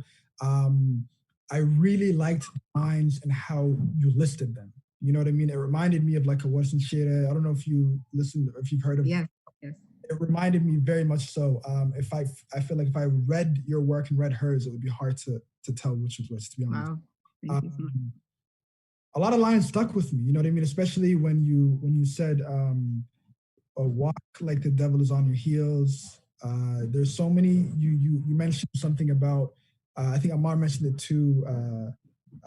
Something about just because you're breathing doesn't mean you're alive. You haven't figured out how to. That was amazing, mashallah. So I really, really, really think. Get under the bed, ask the shadows, or hope that the shadows cloak you. Something about you haven't figured out how to fit your corset or something like that. Sorry? How she's looking at you like she doesn't even know what. He's making up lines for you. It's a plagiarized poem. You're not really sure what the lines are that you wrote. Oh, me? I was trying to remember. Yes, it was. Oh no, yeah, they're pretty good, It mashallah. was you weren't breathing. Even though you're breathing, you're not alive. You're just a corpse that isn't sure like how. Oh yes, you haven't learned how to occupy your own body. Yes, fire. Record it or write it down and share it. Yeah, I think there's definitely a lot there that we saw that we liked. I definitely don't really have any critical feedback. I'm usually not a fan of the, because that was more of like a poetry reading style. Yeah. Like I'm a slam poet. I'm a spoken word artist. So for me, it's about performance. But I think your voice and everything, it works perfectly for what you want to say. So there's not really I wouldn't really switch it up in that regard. So let's all give our scores. So on the count of 3, whenever you guys are ready, let's flip them around. 1, 2, 3. I have a 9. Oh, here we go. 9s across the board. Thank you, Ammar, that was, I don't even know if that was a 9 or that was upside down. That was a hangman, stick man. That was a hangman. I don't know what that was. Mine was just literally the 6 upside down. I just ran out of paper. Okay, very good. So 9, 9, 9. Ryan, now you know who's the real champ, all right? You're going to cause trouble between us.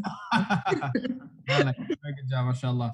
Thank you so much. Stick around. I assume we're going to see you for the next round, inshallah. It looks like it. Great. Okay. So we'll see her very soon. Up next, we have Peyton. Peyton Weber. Hello. Hey, how are you? I'm good. Peyton Weber from Nebraska. Yes, I am from Omaha. Omaha. O-Town. Let's go. And I like your hair, man. Can you see us with that one eye or what? Yes, I can see with both eyes actually. Oh, okay. I used to have hair like that. I used to like. It's actually shaved on the sides too and the back. You know what they call that haircut? What? The Dajjal. What? What do they call it? That was a bad joke, Ammar. You call it the Dajjal haircut, the one eye, you know? Forget it. Oh. Don't listen to this old man. He's a weird joker. He's an old man. That's an old man joke. I found it funny. So have you done spoken word competitions like this in the past? No. I have performed in front of people, but there were small groups of people, like my slam poetry club, or I auditioned for a talent show that I didn't make it to. So like a American Idol or something like that? No, like a school talent show. Oh, school America's talent. Got Talent? X Factor? No, it was a school talent show. He just said. Okay. His hearing issue. Sorry, he's getting older. Let's do this, Peyton. Are you still in high school? Peyton. Actually, so I am 16, but I've actually already graduated high school. I'm starting college June 5th. Oh, snap. In your face, Ammar. Mashallah. You started college in June? Yeah. So you're a freshman next week, inshallah. Yep. Or this week, since we're already in June. Okay, great. And how does that work? How does that work with the whole Corona thing? Do you not actually have real class, or? I have a blended class. Part of my class is in Zoom, in a virtual meeting, and part of my class is online. All right. Well, now you're about to school us, so let's see what you got. Peyton, what's this called? Sirens. Sirens. Okay, go ahead. I hear them in the distance. Their persistence is not lost on me. To thee, I say, today is the day that they prey on our sense of Mayday.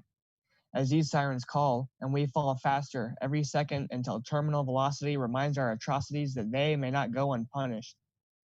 Once punished, we are pushed into a pit, spit on, and thrown out as we begin to doubt our own mind. We find it easier to see in the light. But here in the dark, we see that our fight might be just pointless, or worse, wordless. That perhaps the claps of the crowd will not be as loud tomorrow. We will run out of lines and our sorrow will arrive, take a dive deep into the pain of our brain. I hear them in the distance, the sirens that dictate our state of fear. Perhaps the tornado is already here. Perhaps we cannot steer clear of destruction, obstruction of creative thought, taking away all I got to defend.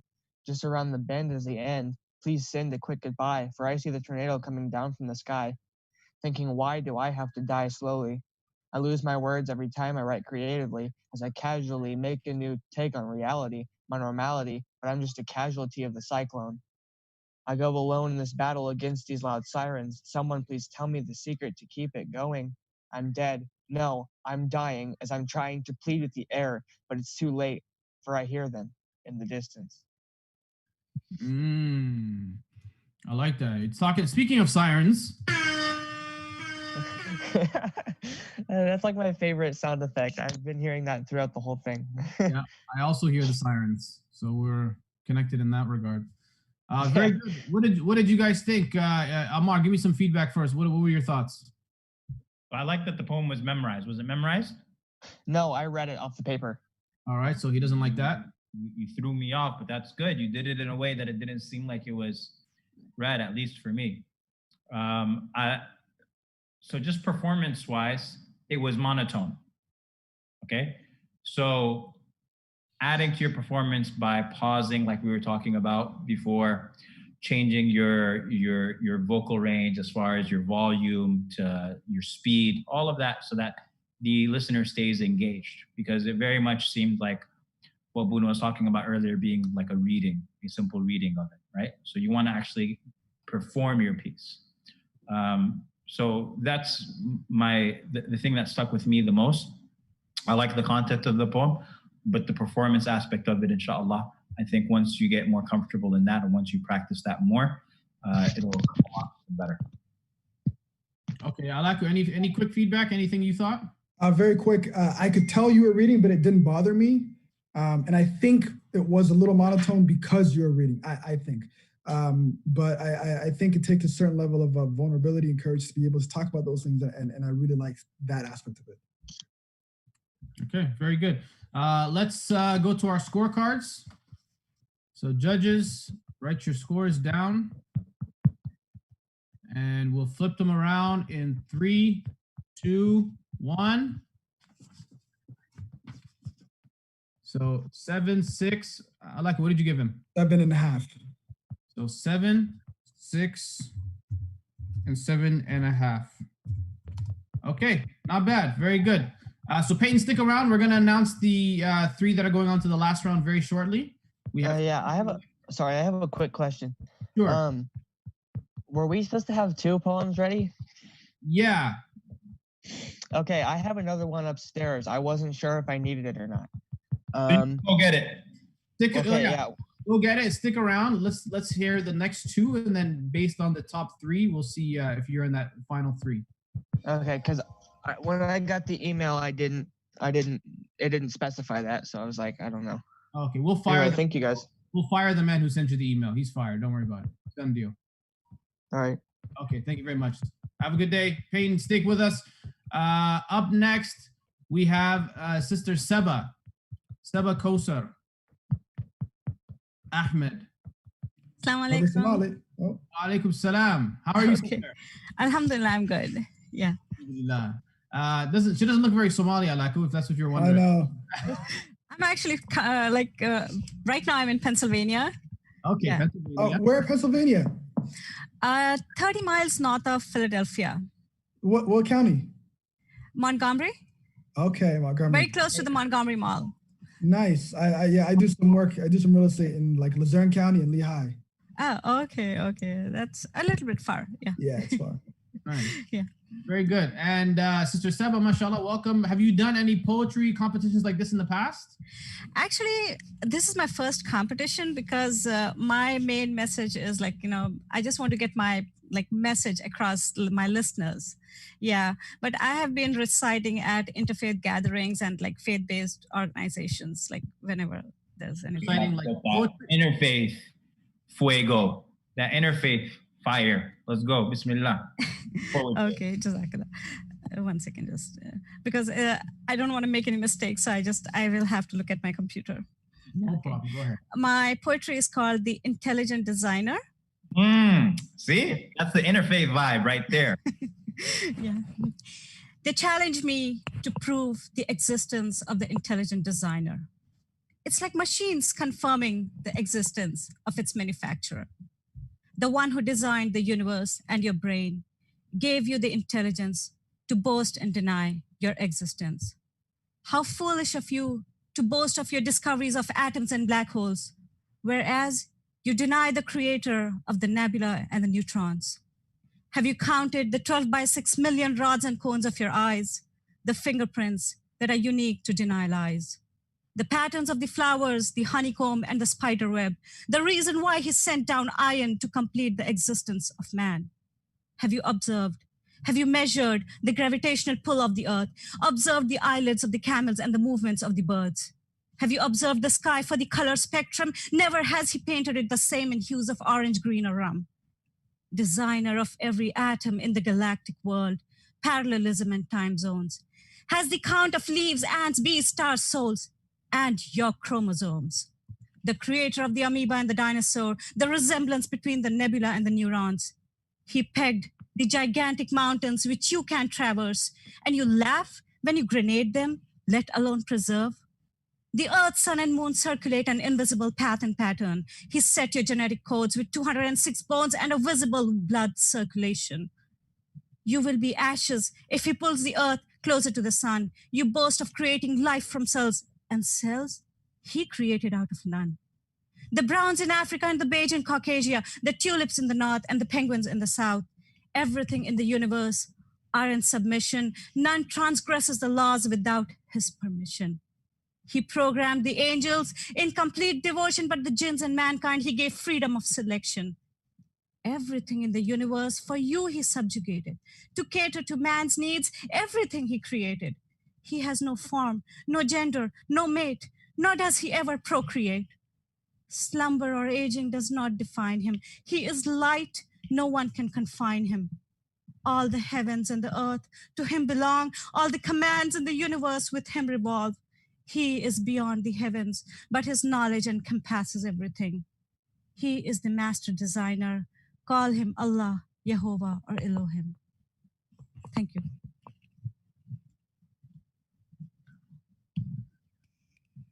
Oh, you can't hear me?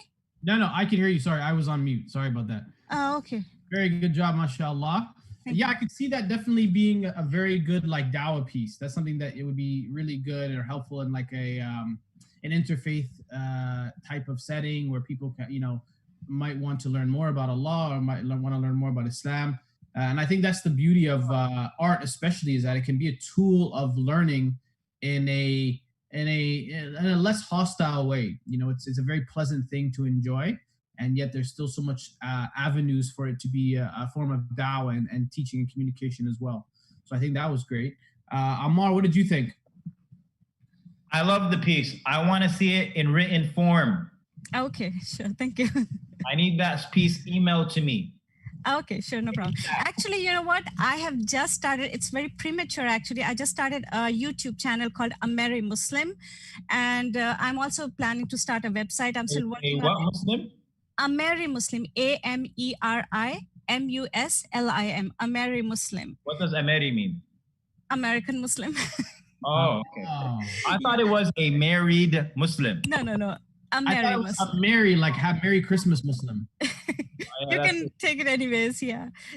Like everything is like, in a very crude form right now. I'm still building on it, yeah. So that poem is great. I think with some editing, it'll become even more powerful, but it was, because the science aspect for me kind of just dragged on. I'm not very scientifically inclined. You seem like you have a scientific background.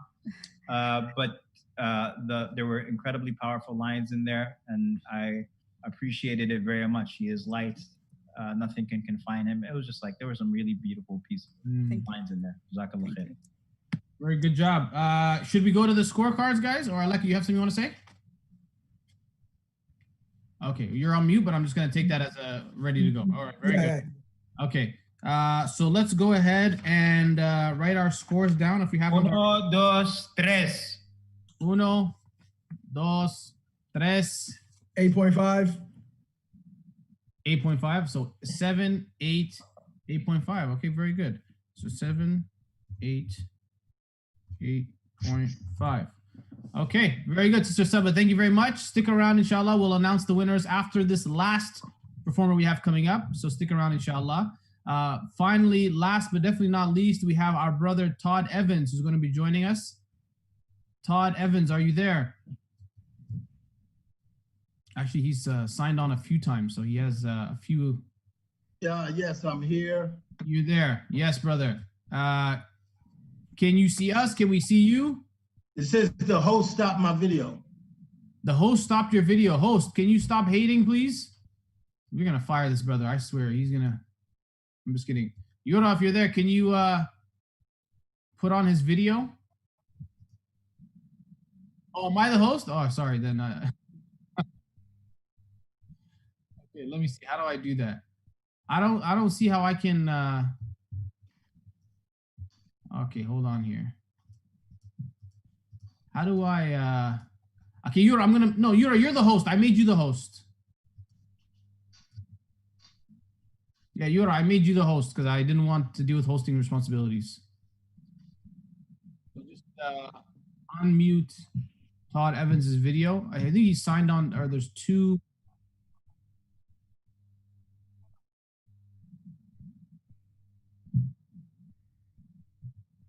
Yes. We saw him earlier. Which one are you trying to unmute? There's two. There's one at the very, very bottom. And there's one. There's. Yeah, Todd, you're logged in twice. Yeah, I went on my phone to type in my contact because my computer is acting up the keyboard. Okay, then you wanna sign out of one or the other? All right. Everyone bear with us. We're just sorting out this.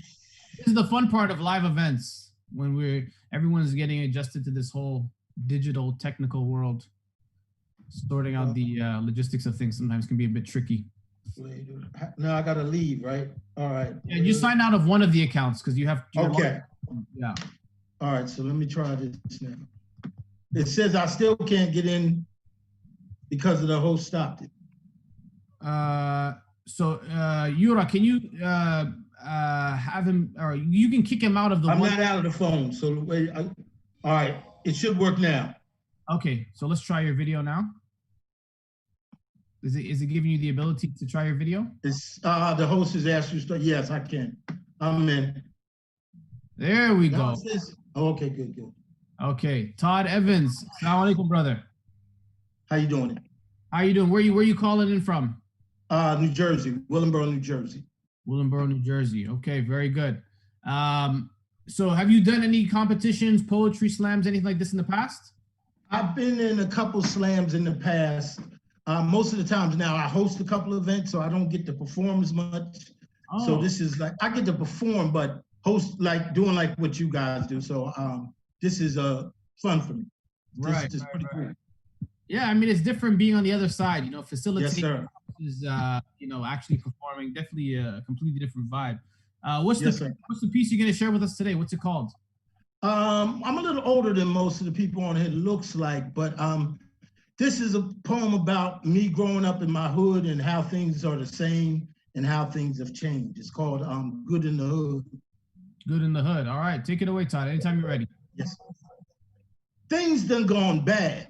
It's crazy, it's really sad. Bang, bang, shots fired, hood gone mad. But it used to be good in your hood, or at least ways different. Penny candy, summertime fire plugs cooling us off. Leaning real hard, and you would start to be soft. Shooting fair ones, shaking hands, and it's done. Now it's shooting up the whole block just for fun. Drug dealers didn't sell out in public. Drug dealers didn't sell to pregnant women. I guess it was a ghetto discretion, something like an urban hood moral selection. Yeah, things done gone bad. It's crazy. It's really sad. Bang, bang, shots fired, hood gone mad. But it used to be good in my hood, or at least ways different. Jump rope hopscotch, church on Sunday, all day Sunday, 3 to 4 hours long, learning all day to do right and rushing home to do wrong. Street lights was the warning to leave that girl alone, boy, and hurry your behind home. Daddy would be in that barbershop lying to all his boys, but we know he was just selling noise. And mama would be in that salon all day long talking about who's doing who right and who's doing who wrong. There was a jukebox in every store, in every vicinity, and dancing wasn't so nasty you felt like you was gonna lose your virginity. And policing, you see, back then it wasn't the same. The officer, he knew your name. It was different. It was personal. It was his street. It was his beat.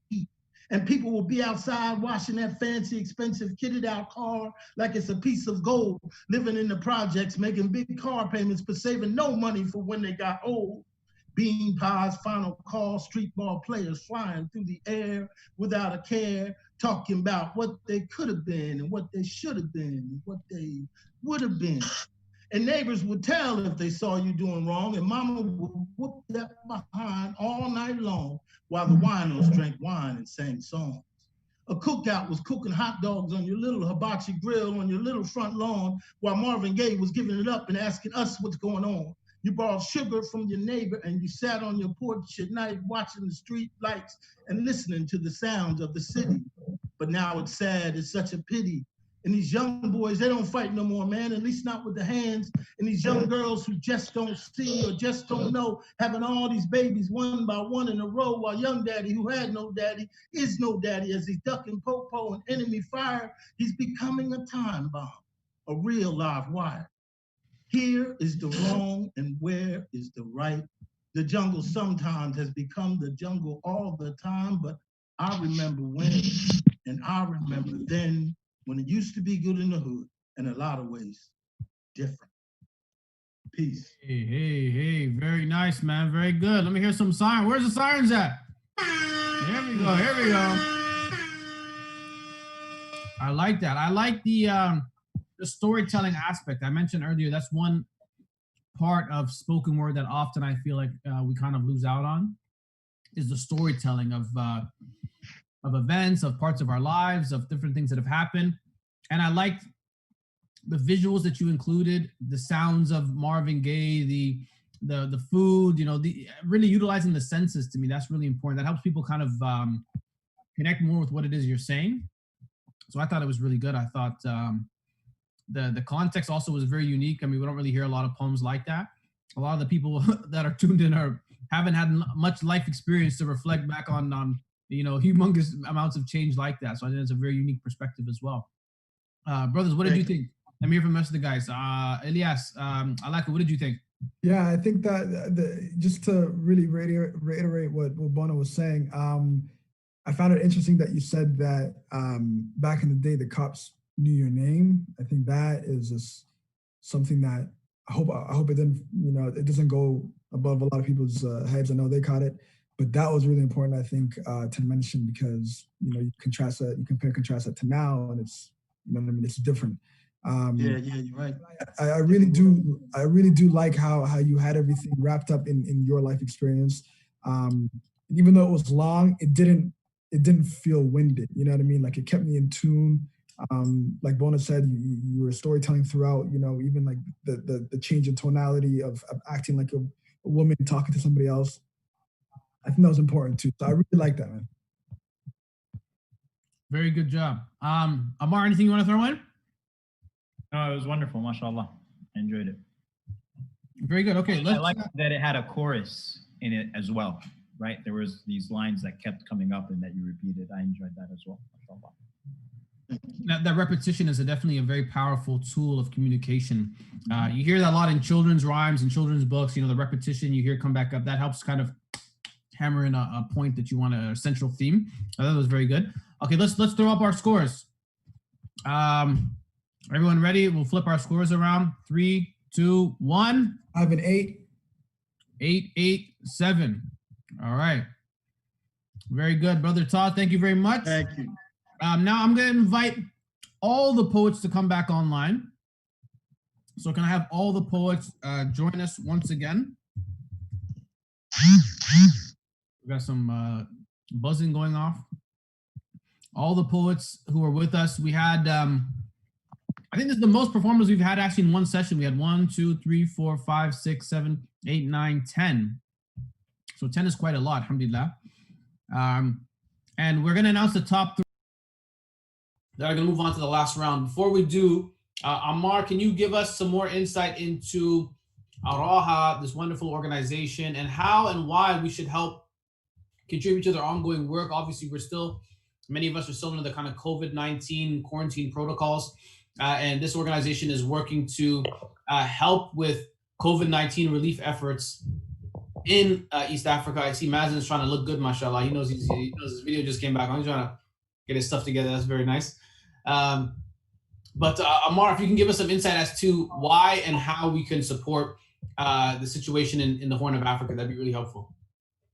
I mean, I would just say go straight to the Araha page. Go onto the Araha page right now. I'm doing that right now myself. And you can see the COVID package, the impact of COVID-19 and Araha's impact as well. And so, the social disruption that is happening, it's just, at the end of the day, we still have this incredible infrastructure that we enjoy here, right? Wherever you're at, where all of the cities that everybody's been, tuning in from. At the end of the day, you can, your Amazon packages are still coming, and you're able to order food, and you're able to go to drive-through, and if you're in Texas, like some of us are, already 25% capacity is being allowed for restaurants and all of these things. So there's a sense of normalcy. But when as I was talking to one brother in the Horn of Africa, and he was telling me, he was like, hunger will kill us before Corona does, right? People not being able to work and not being able to have a source of livelihood. And so they are very much dependent on assistance from outside. And if you are from the Horn of Africa, you know that a lot of our families are living there. The description is people who are on an IV, right? They are living based on support that they get from people all over the world, right? The expatriates, people who are the diaspora, people who have family living in different regions of the world. And so when that economy and the economic system of our brothers and sisters who are living in the diaspora becomes affected, then that all trickles down to our brothers and sisters in the Horn of Africa. And so you need even more assistance and more awareness and more support from the wider community. And so it is incredibly important, it's incredibly urgent that with whatever we can. And the last thing that I'll mention is that a lot of times we belittle donations that we can make, even if it's $1, even if it's right now you going onto the Allah website and donating $1. The dollar goes so far in these regions. Like a single $1 or $2 or $3, something that we might belittle donating, is something that might be able to bring food to an individual, food to a family for a number of days. So don't belittle anything that you can do, and make sure as well that you share. You send it into your WhatsApp groups, that you send it into your social media, that you make sure that you encourage people to donate on this day, today, inshallah ta'ala. Thank you very much, Brother Ammar. So I was just tallying up the scores as a Brother Ammar was speaking. So I have here now, we have a bit of a kind of split tie decision thing we got to figure out here. Okay. So out of 10 people, we have a clear first place. Okay. And this is, again, who's going to the second round. So we're going to take the top 3 people. So we have Sister Nihal with 27.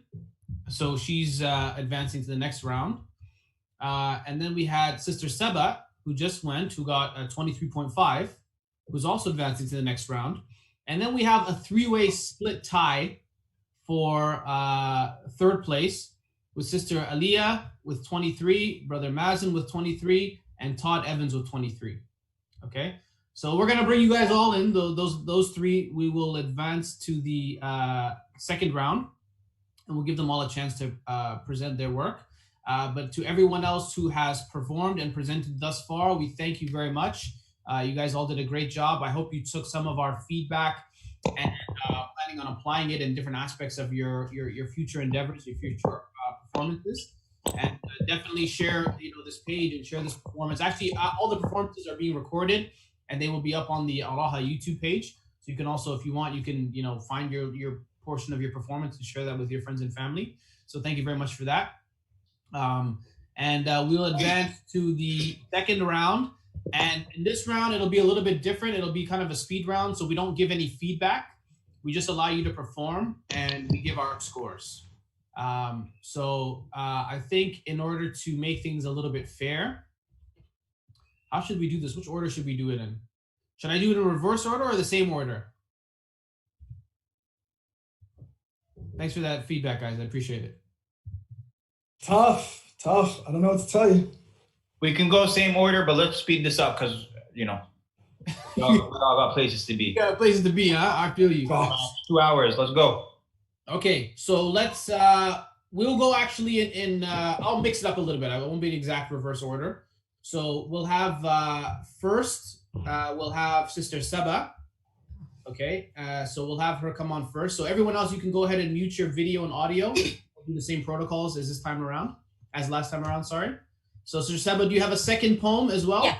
Mm-hmm. Yeah, okay. So what's the second poem called? It's called Finding Moses. Finding Moses. Just one second. Ammar, मैं busy हूँ. I'm sorry. Bob, you want to come back? Very long moment. Do you want us to ask somebody else first, and you can come in next? No, it's okay. I can go ahead. Because I'll take the phone later on. Okay. It so happens when you're in the middle of something really important, a phone call has to be there. I know. Go ahead anytime you're ready. Finding Moses. Okay, I'm ready. Yeah. This poetry is called Finding Moses, and it's very much in relevance to not the current event, but to something that happened before. Okay. Exodus witnessed around the shores. No cattle, no clothes, no linens, no gold.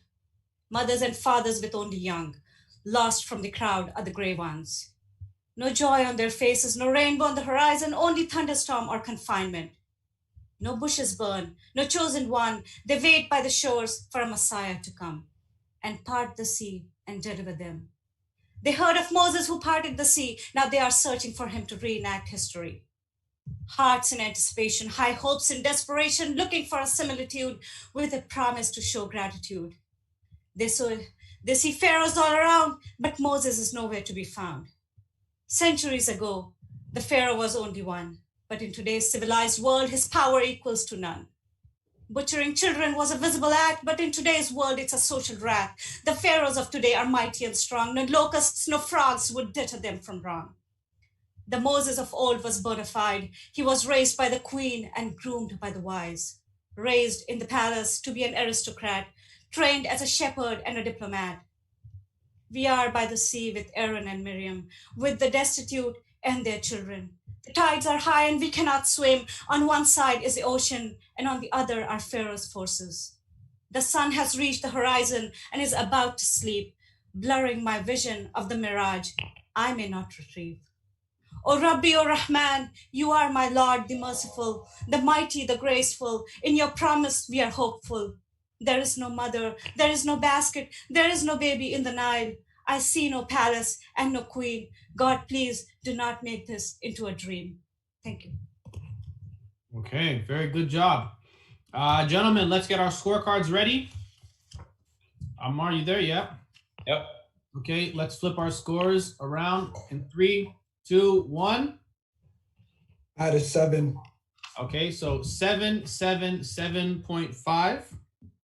So very good, respectable score, mashallah. Okay, thank you very much, sister. Stick around, inshallah. Up next, we have brother Mazen Khalil, Sudani from Brooklyn. Sudani sensation. Let's go, Mazen. Where you at? I'm right here. Yallah, bismillah. Bismillah. What's your piece called? It's called Birth of a Nation. Allahu Akbar. Go ahead, bismillah. Bismillah.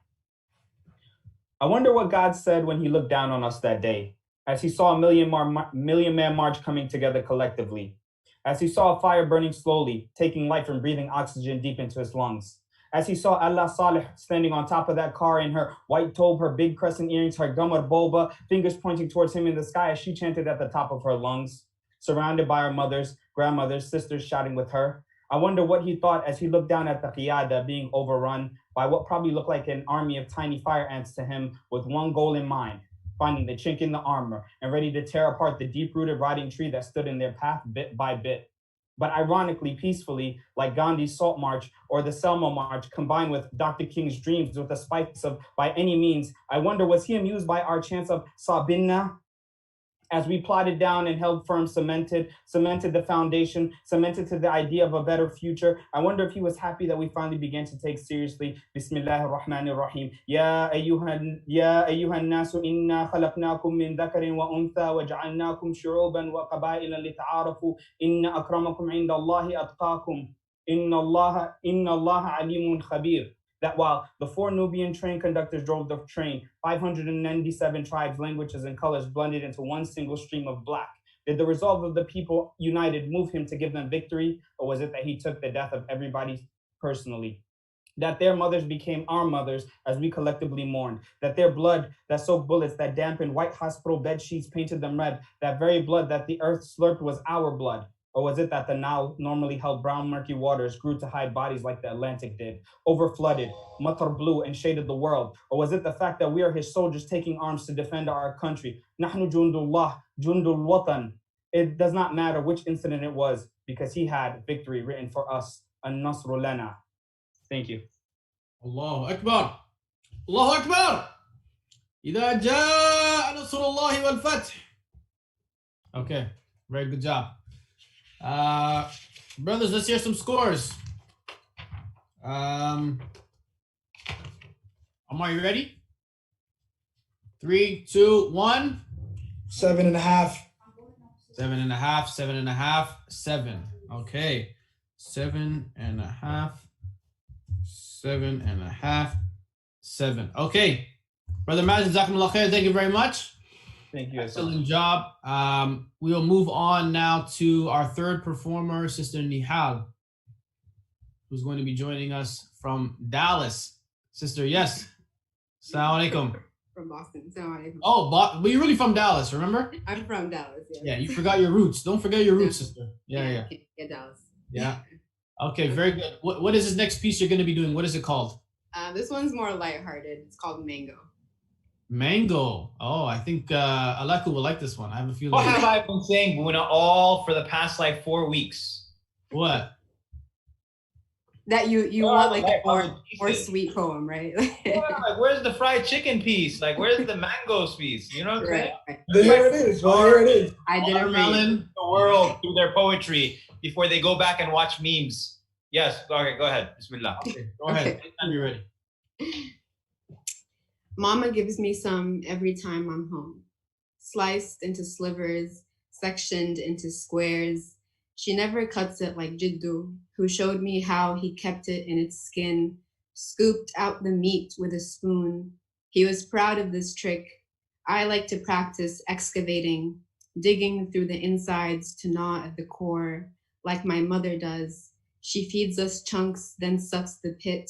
This is where the flavor is. I like the feeling of residue on my palm, savor the weight of the heart, spend days extracting yellow threads from my teeth. I still remember the crates we bought in Khartoum that summer. We craved fruit in the heat, savored the syrup desperately, sweetness so succulent it felt sinful. We swore off all other fruit forever. When I'm home, Mama shows me how to carve out the pits, slides the blade under flesh, and feeds me segments until I'm full. That's it. Yeah, very nice. Poem I've ever heard in my life.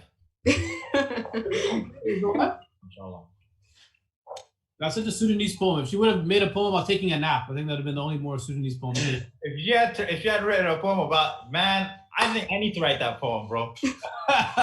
About taking a nap? About taking a nap. Why naps are amazing. People will cry. People will cry. Yeah. Okay, very good. Let's give our scores. I have an 8.5. Sorry, Ammar. What is yours? I can't see. 8. Okay. So 8, 8.5. Sounds like a song. 8. Okay. Very good. Jazakumullah khairan, sister. Thank you very much. Stick around, inshallah. We're going to announce the winner in just 2 more performers. I like that we're doing this quick. I think Quick. Yeah. Okay. Up next, we have Todd Evans, who's still there with us. Todd, you there?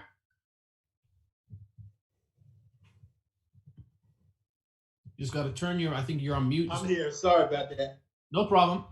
Okay, Todd, go ahead. You have another piece you're going to be doing. What is it called? Home. It's dedicated to the memory of Trayvon Martin. All right, go ahead. Take it away. Good kid, bad kid. Who are you to use that to determine whether I should die or whether I should live? After all, I was still just a kid. And all I wanted to do was go home. And who was that dude following me? And why wouldn't he just leave me alone? He looks afraid. But racial profiling is another kind of fear. And if he didn't get his behind up out that car, then maybe, just maybe, I would still be here. He's following me. Why won't he stop? He doesn't look like a cop. I just want to leave. I just want to get away. And Dad, all I wanted to do was go home. And who was that dude following me? And why wouldn't he just leave me alone? He is afraid. He's afraid too, but he is afraid, but I'm afraid too. And you would be too if somebody had a gun and they were following you. We start to argue, it gets heated. I ask him, who are you and just what exactly did I do to you?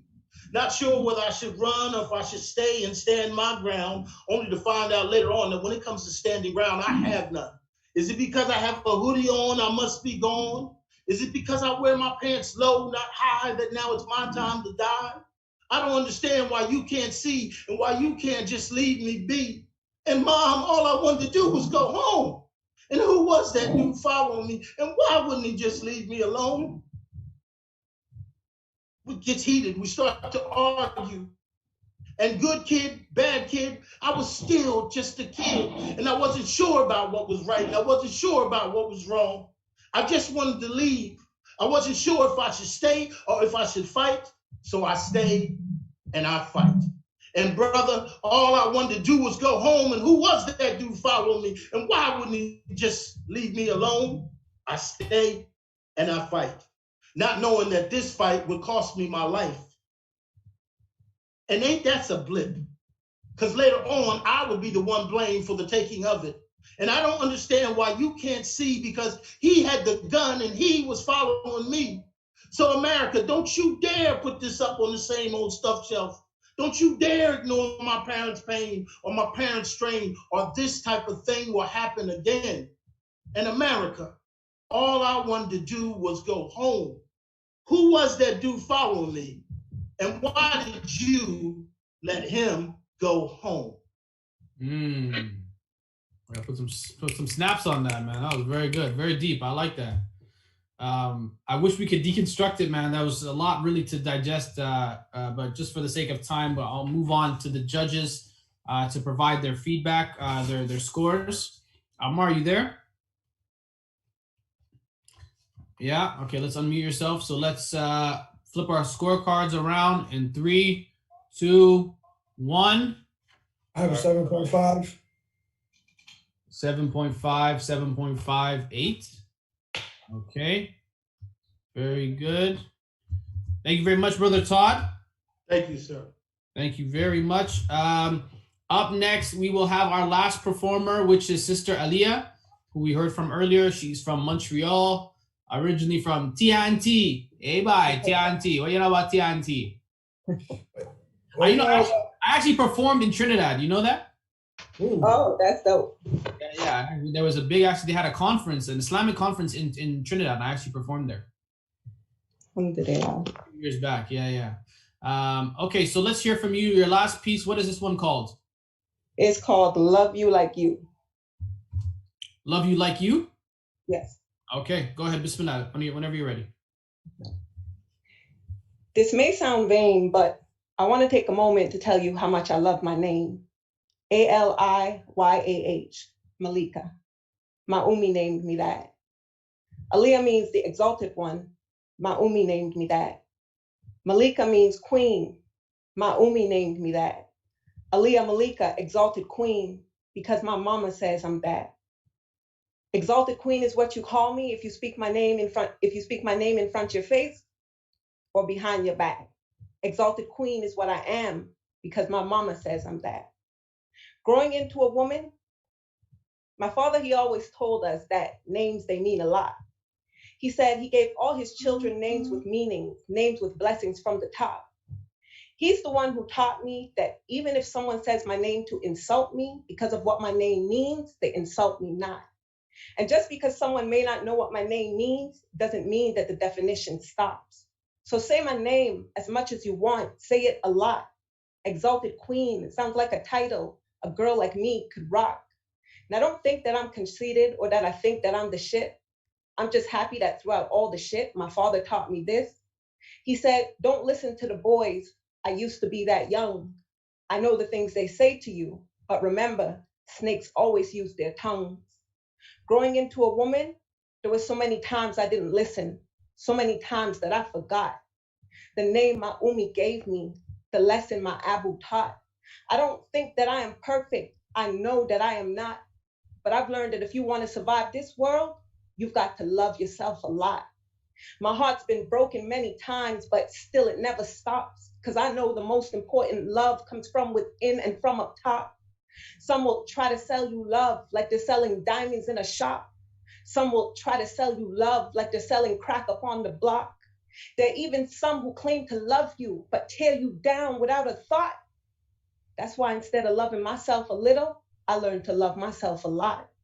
And if I have a daughter, I'll teach her to love herself too.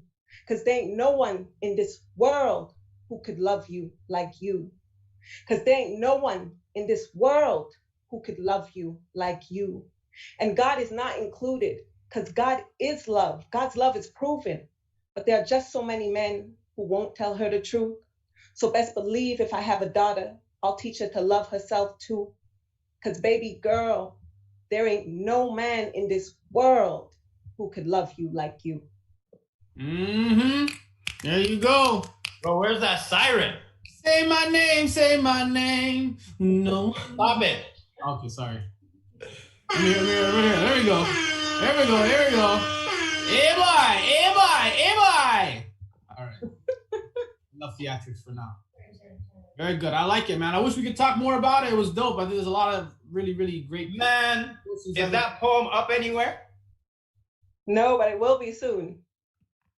Yeah, you guys gotta stop slacking, man. You guys gotta start putting your work out there. You gotta start making videos. You gotta let the world see this kind of stuff. I was about to flip my table with that poem, man. Crack up in the block. Mashallah.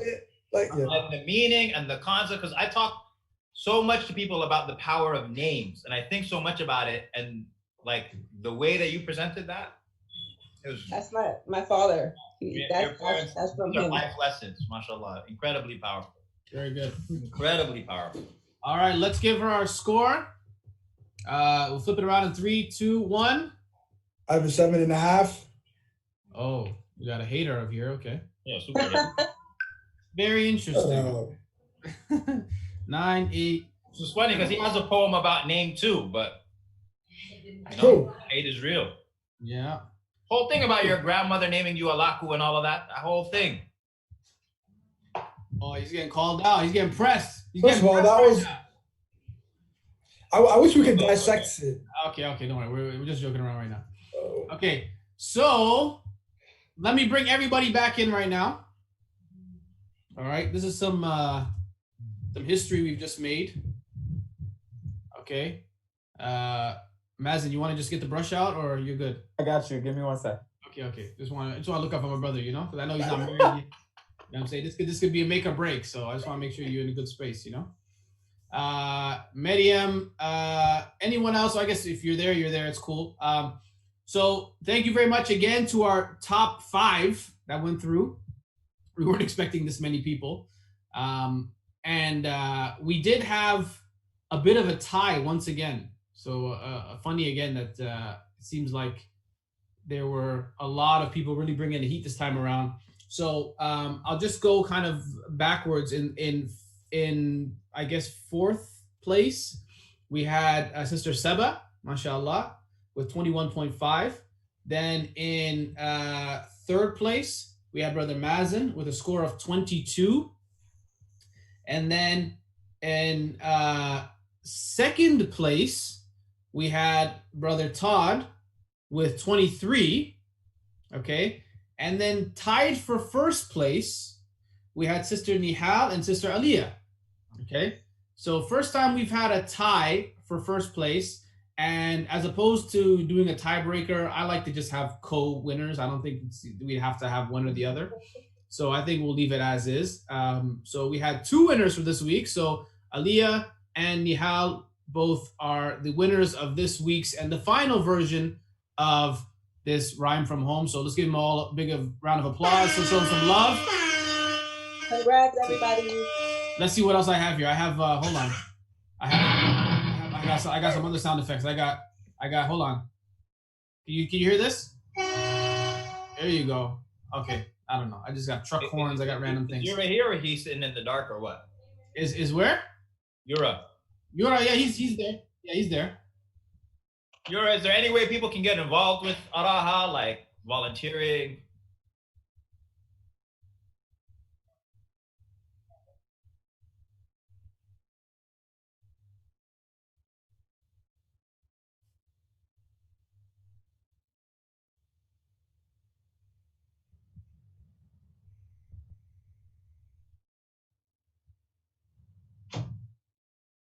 You can find out more information. Can you hear that? Yeah, that sounds like that's Tyrannosaurus Rex. It was an elephant. Yeah, I don't know what that was. Okay. So you can find out more information about Araha and the great work they're doing. Check them out on their social media. Check them out on Instagram, on Facebook, where this is being streamed, on YouTube as well. And support their work by putting forward donations to many of the projects they're working on. And of course, through the help of Araha, we were able to facilitate today's event. So that's why we're giving them so much love, because it's important to have organizations like that help invest in the arts. And I think investing in the arts, especially in Muslim spaces, is very rare. So big ups to Araha. Thank you very much to all of our contestants. If everyone here if you have an IG handle or Facebook or Twitter, make sure you put it in our chat box, and our admin person will put it in the video description when it goes up on YouTube. So if we don't already have your handle information, just make sure you send it across. I know some of you already have. Otherwise, we will put it in the YouTube description when the video goes live. Thank you to everyone. Thank you to my two co-hosts / judges, Brother Alaku, who definitely, we need to send him, we need to do a GoFundMe to get him a barber. I think we need to ship a barber out to the DMV area. It's not I'm growing it out, brother. I'm growing it. You're gonna see a lot of this, brother. You're gonna see a lot of this. You're gonna look like our parents in the 70s. All of our parents have the pictures. You know where you got the fade, brother. Yeah. On the low. They all had them real dope cuts.